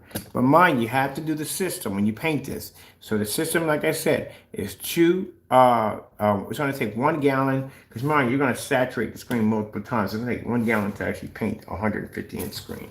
Well, no, it's going to take 2 quarts. It'll take 2 248s. 248s to do it, to knock it out. To knock out the screen, because it's going to saturate. The first coat you're going to put in is going to absorb. Oh, I forgot about that too. If you're making statements that 2 quarts are going to paint up to a 300 screen, what about the surface? Because the surface is fabric. There's no way in the world you're painting that with 2 quarts, because you're actually got to drop at least about 1 gallon onto 300 inches. Let me see. You're going to drop about 2 gallons. You're going to drop 2 gallons to 300 inches. You're going to drop 2 gallons. The first coat and second coat, that's what you're going to need. You might do a little more on the first, because the absorption depends on how much it absorbs in. So it's going to take you about 2, maybe 3 gallons to knock out a 300-inch screen if you're going to basically do 2 coat applications on it to be able to get the screen to absorb. So if that's the case, how is it possible you're going to use 2 quarts to paint it? It's going to cost you, it's going to be 3 gallons at least. 3 gallons to be able to prime the screen. So you're off on your measurements. But Crow, if you need to know where to get that 300-inch screen, this is where you get it from right here. This is the company you want to buy from. See, I bought from them 19 times. 19 times. Yeah, I bought a lot of stuff from them 19 times. I'm about to go buy again because I need another screen for demonstrations. But this is where you go at. This is where we build our giant screens in the back. This is where we go.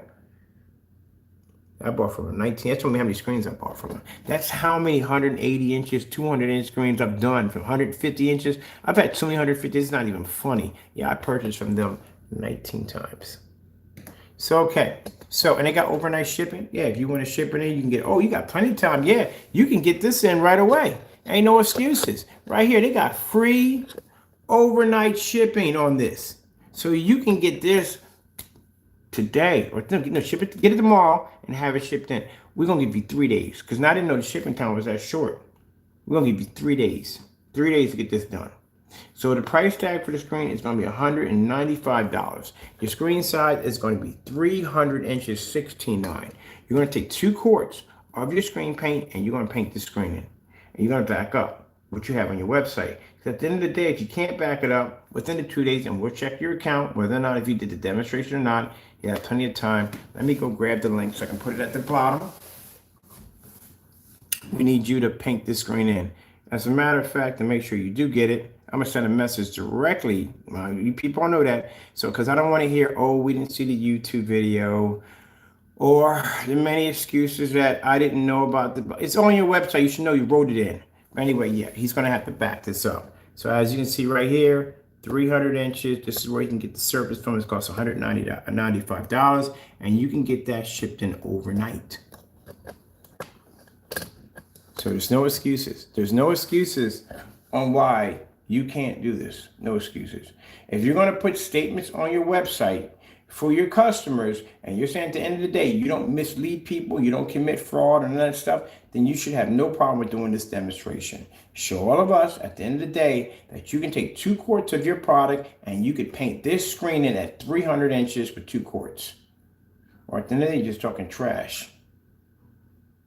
Now, these screens are used. That's what, remember I told you at the end of the day, remember when I first told you that the average person is not going to have a 300 screen in the house. It's going to be used for churches and schools, stuff like that. These are for big auditoriums, somewhere you're going to have a massive, huge ceiling to put this in. The average person's not sticking this in their house at the end of the day. If you live in Dubai, or you got the room for it at the end of the day, but no. But here's the product right here. So let me go in, get the link for him. I'm going to sign out of my account. I'll go get the link for him. I'm going to send it over to him. We're going to request for him to back up his claim here on his site, which he's claiming that, this is copy and paste, that his product can do so you can all see all this is on record, that this is what we're requesting him to do. He should know what it is on his site right there. Copy that, put that in the bottom right here. And let's post, it's right here. Okay, even spelled environment incorrectly. See how it gives you that right there at the bottom? It shows you spell environment. You can't spell environment. Let's see. Okay, so you can all see I'm sending this straight to his page.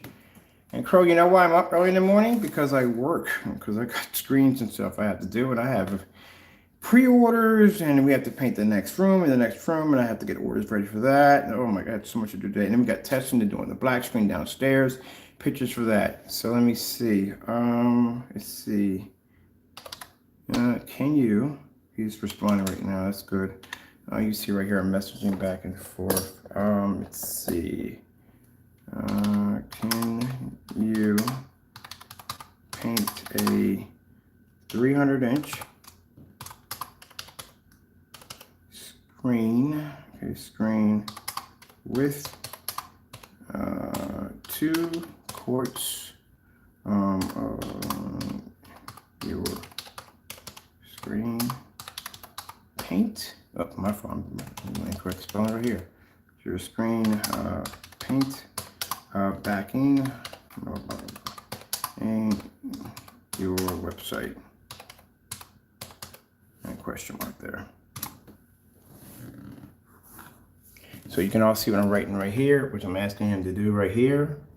And I'm requesting him to back up his website, which he claims here that he can paint up to a 300-inch screen. And I would love to see this.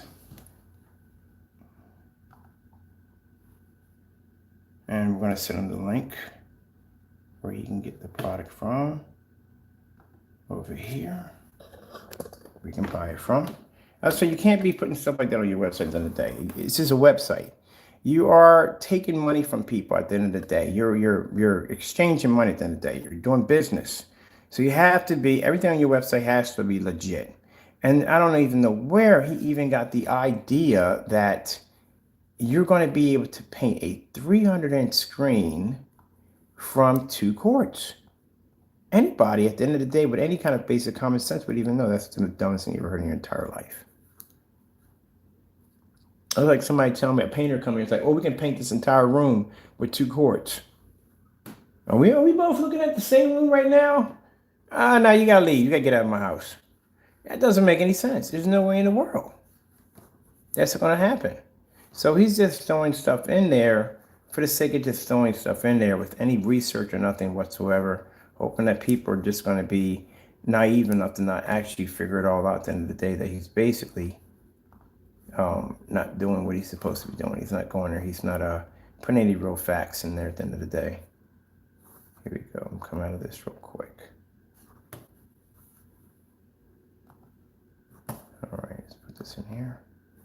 So I'm just putting my in here right here real quick. So we bring the screen up real quick. Get the link on that. There it is right there. So there's a link right here. I can put you guys back in. There we go. So I signed out of my account to get that in there. All right, there is the 300-inch screen right here. And keep in mind, Crow, you don't have to go to a customer that had, I don't know what in the world, I don't know. I had to go to a customer to order a tablecloth. You could have went right there and ordered just like everybody else. You have to go to a customer to get, no, go there and order from Amazon yourself. No, you don't have to wait for a customer to ship that to you. So you literally sat there and waited for a customer to buy an item that you could have went on your cell phone and purchased and had it shipped to your house. You had somebody buy and ship it to you. Again, I'm not the smartest, but not the sharpest tack in the box. Let me see. Right there. Here we go. All right, that's the screen right there. Right there.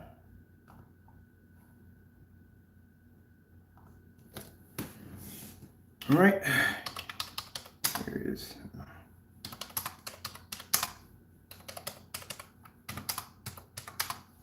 Amazon. Order.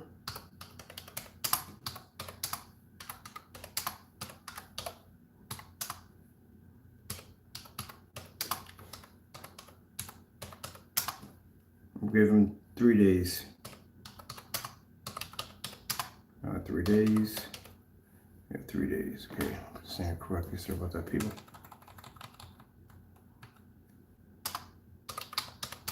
3 days.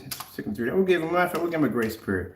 Let's give them 5 days. We all know it's gonna be overnight, so let's give them 5 days. You have 5 days. Keep in mind. Let's see what's in there right here. Keep. Let's see. Right here.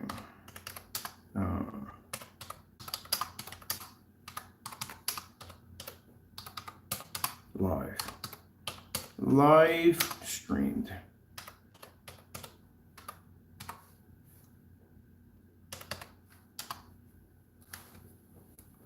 All right, so he knows from the door. I sent him the link where you can get it at.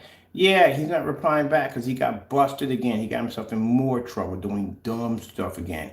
Can't go on your website. You can't put anything in there for the sake of just throwing stuff in there, lying to your customers. You can't back your product. You don't have proper specifications in your site right now. Your site looks faulty, and we got lies popping up all over your page. So I'm calling you out on one of your lies right here. I want to see this done. I'm pretty sure you all want to see this done. And I'm going to remind you every day when I get done doing whatever projects I got to do, I'm going to remind him. See if Crow has done this demonstration. There's no excuse for it. You see the shipping time on it. They can ship it overnight. No time at all. There's the screen link. We put him right there at the end of the day. He is active. He is looking through that. We asked him to paint in a 300-inch screen using 2 quarts. We even put in at the bottom, this is right here, the caption that he put on his site right here, which is over here, showing this is on your page. This is what you put in your page for your customers, telling them that you can do a 300-inch screen at only 2 quarts. So right here at the bottom, there is, can you paint a 300-inch screen with 2 quarts of your screen paint back in your website right there. There is a link right there where you can pick it up. And at the bottom, here is the screen on Amazon. Order it and back your website. You have 5 days. Give them a 5-day grace period, which you know it's going to take them 5 days. Also, to let them know that we have to be careful. This guy's really slick. We need to put on there that basically the demonstration must be done live. Let's see. Demonstration. Let me see. I butchered the crap out of that one. Let's see. Demonstration. Come on, people. We all do it. But he has to go in and check his work. Demonstration. Demo must be done live on YouTube. You can't be going online saying dumb stuff. You need to back your product at the end of the day.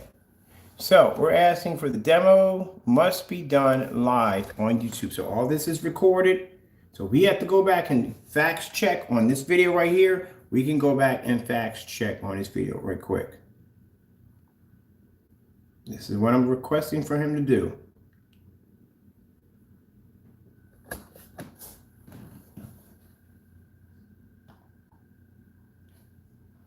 We don't care about, we don't want to see, I don't care about images, none of that nonsense. I want to see if you can do this with 2 quarts, if you're not lying to people at the end of the day. Because at the end of the day, Jamie, if you are watching this, if you did happen to pop into the room, none of the only screens you claim, you haven't done 150 inch. I've never seen you paint a 150 inch screen in your living room. You're talking about one of your screens does a 200 inch, 150 to a 200 inch. Where are you getting that from at the end of the day? How are you getting 200 inches, 150 to 200 inches? Even that measurement's off. Oh, I would challenge that one too at the end of the day too. And that's another one that needs to be basically at the end of the day. I couldn't care about your vacations, all that stuff. Back your product at the end of the day. And once your P2 gets in here, man, I'm telling you, when I tell you he's gonna sell his projector, you think I'm joking, he's gonna sell that projector. I'm gonna show you what a P2 actually can do, what it's actually supposed to look like, how he's basically dumbing down your product. He's dumbing down your projectors at the end of the day. I'm gonna show you that one. Definitely. And if you buy, we're going to get a couple 4K projectors to test your product. So I'll show you at the end of the day, your products don't work on 4K. And they don't. Because at the end of the day, you go to any projector site and ask them what kind of screen is best used with 4K or 1080p. They're going to direct you to gunmetal or black screens. You don't do that on light screen paints. It's the worst thing you want to use. Let's go over here to home real quick. Your measurements are not adding up here. How we're going to talk about this one next. 2 quarts. Now 150 inch, you really can't say that because like I said, it depends on the coverage of the paint. Like our product gets really good coverage. At the end of the day, that's why we paint multiple screens to see how much coverage we can get out of it. But have you actually painted a 150 inch screen? Literally. So you need now to get yourself a 150 inch to 200 inch screen. And we need to see at the end of the day that you're painting. That doesn't even add up. How in the world, okay, people, mind you, I'm about to break your brain right here, so I hope you're ready for this. How is it possible, unless it takes 1 quart to paint 150 inches? How would you paint the 200 inch?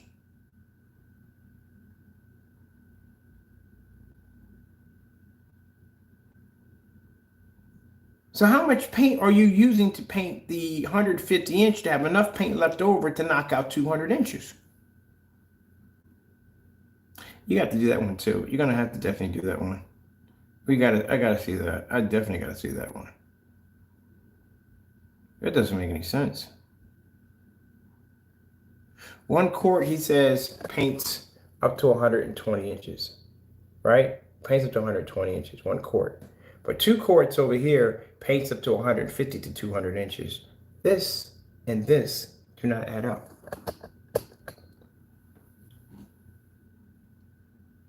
That doesn't make any sense. Okay, people, I got to go back to Black Technology. But at the end of the day, yeah, you guys are getting bamboozled. You're getting scammed at the end of the day. And let's see if he can back it up. Let's see if he can basically show, because I'm telling you, I can't wait to see this. I cannot wait to see this. As a matter of fact, I'm gonna do a real quick on top of this one, just so and just set it on crystal clear. You can understand right to the point. I gotta see this. I got to see you paint a 200-inch screen with 2 courts. You're gonna paint 147 inches high by 261 inches wide with 2 courts of paint. Yeah, I'd love to see this. Hey, if your naysayers got time, do it yourself too, because I would love to see this. Maybe we can get a whole bunch of you all together to do the demonstration at one time. You know, like some kind of, I don't know, some kind of flash mob painting at the end of the day. I would love to see this, because it's not going to happen. That is virtually impossible. My goodness. I'm going to ask you a question. The stir stick that comes with the product, is it a Harry Potter wand? I need to know this, because everybody I talked to today in the fort, we were just dying. Oh, I'm telling you, man, you are a celebrity over there on my former site. They cannot stop laughing. They've been to the website. Hilarious. Absolutely hilarious at the end of the day. The shipping policies, I mean, we're not going to talk about the misspellings and stuff, because maybe he may be of a learning disability at the end of the day. I don't know at the end of the day. But it's just basically your facts are way, way off. They're way off. There is no way you're ever going to be able to do that. Please, at the end of the day, where are you getting this from? All right, this is going to the black, we can't put it the blacklist yet. We need him to do it. We need him to be if he doesn't do the demonstration, he goes on the blacklist. We need him to be able to do the demonstration first, to give him an opportunity to basically prove he can do it. All right, so let's give him the challenge. I'll be back.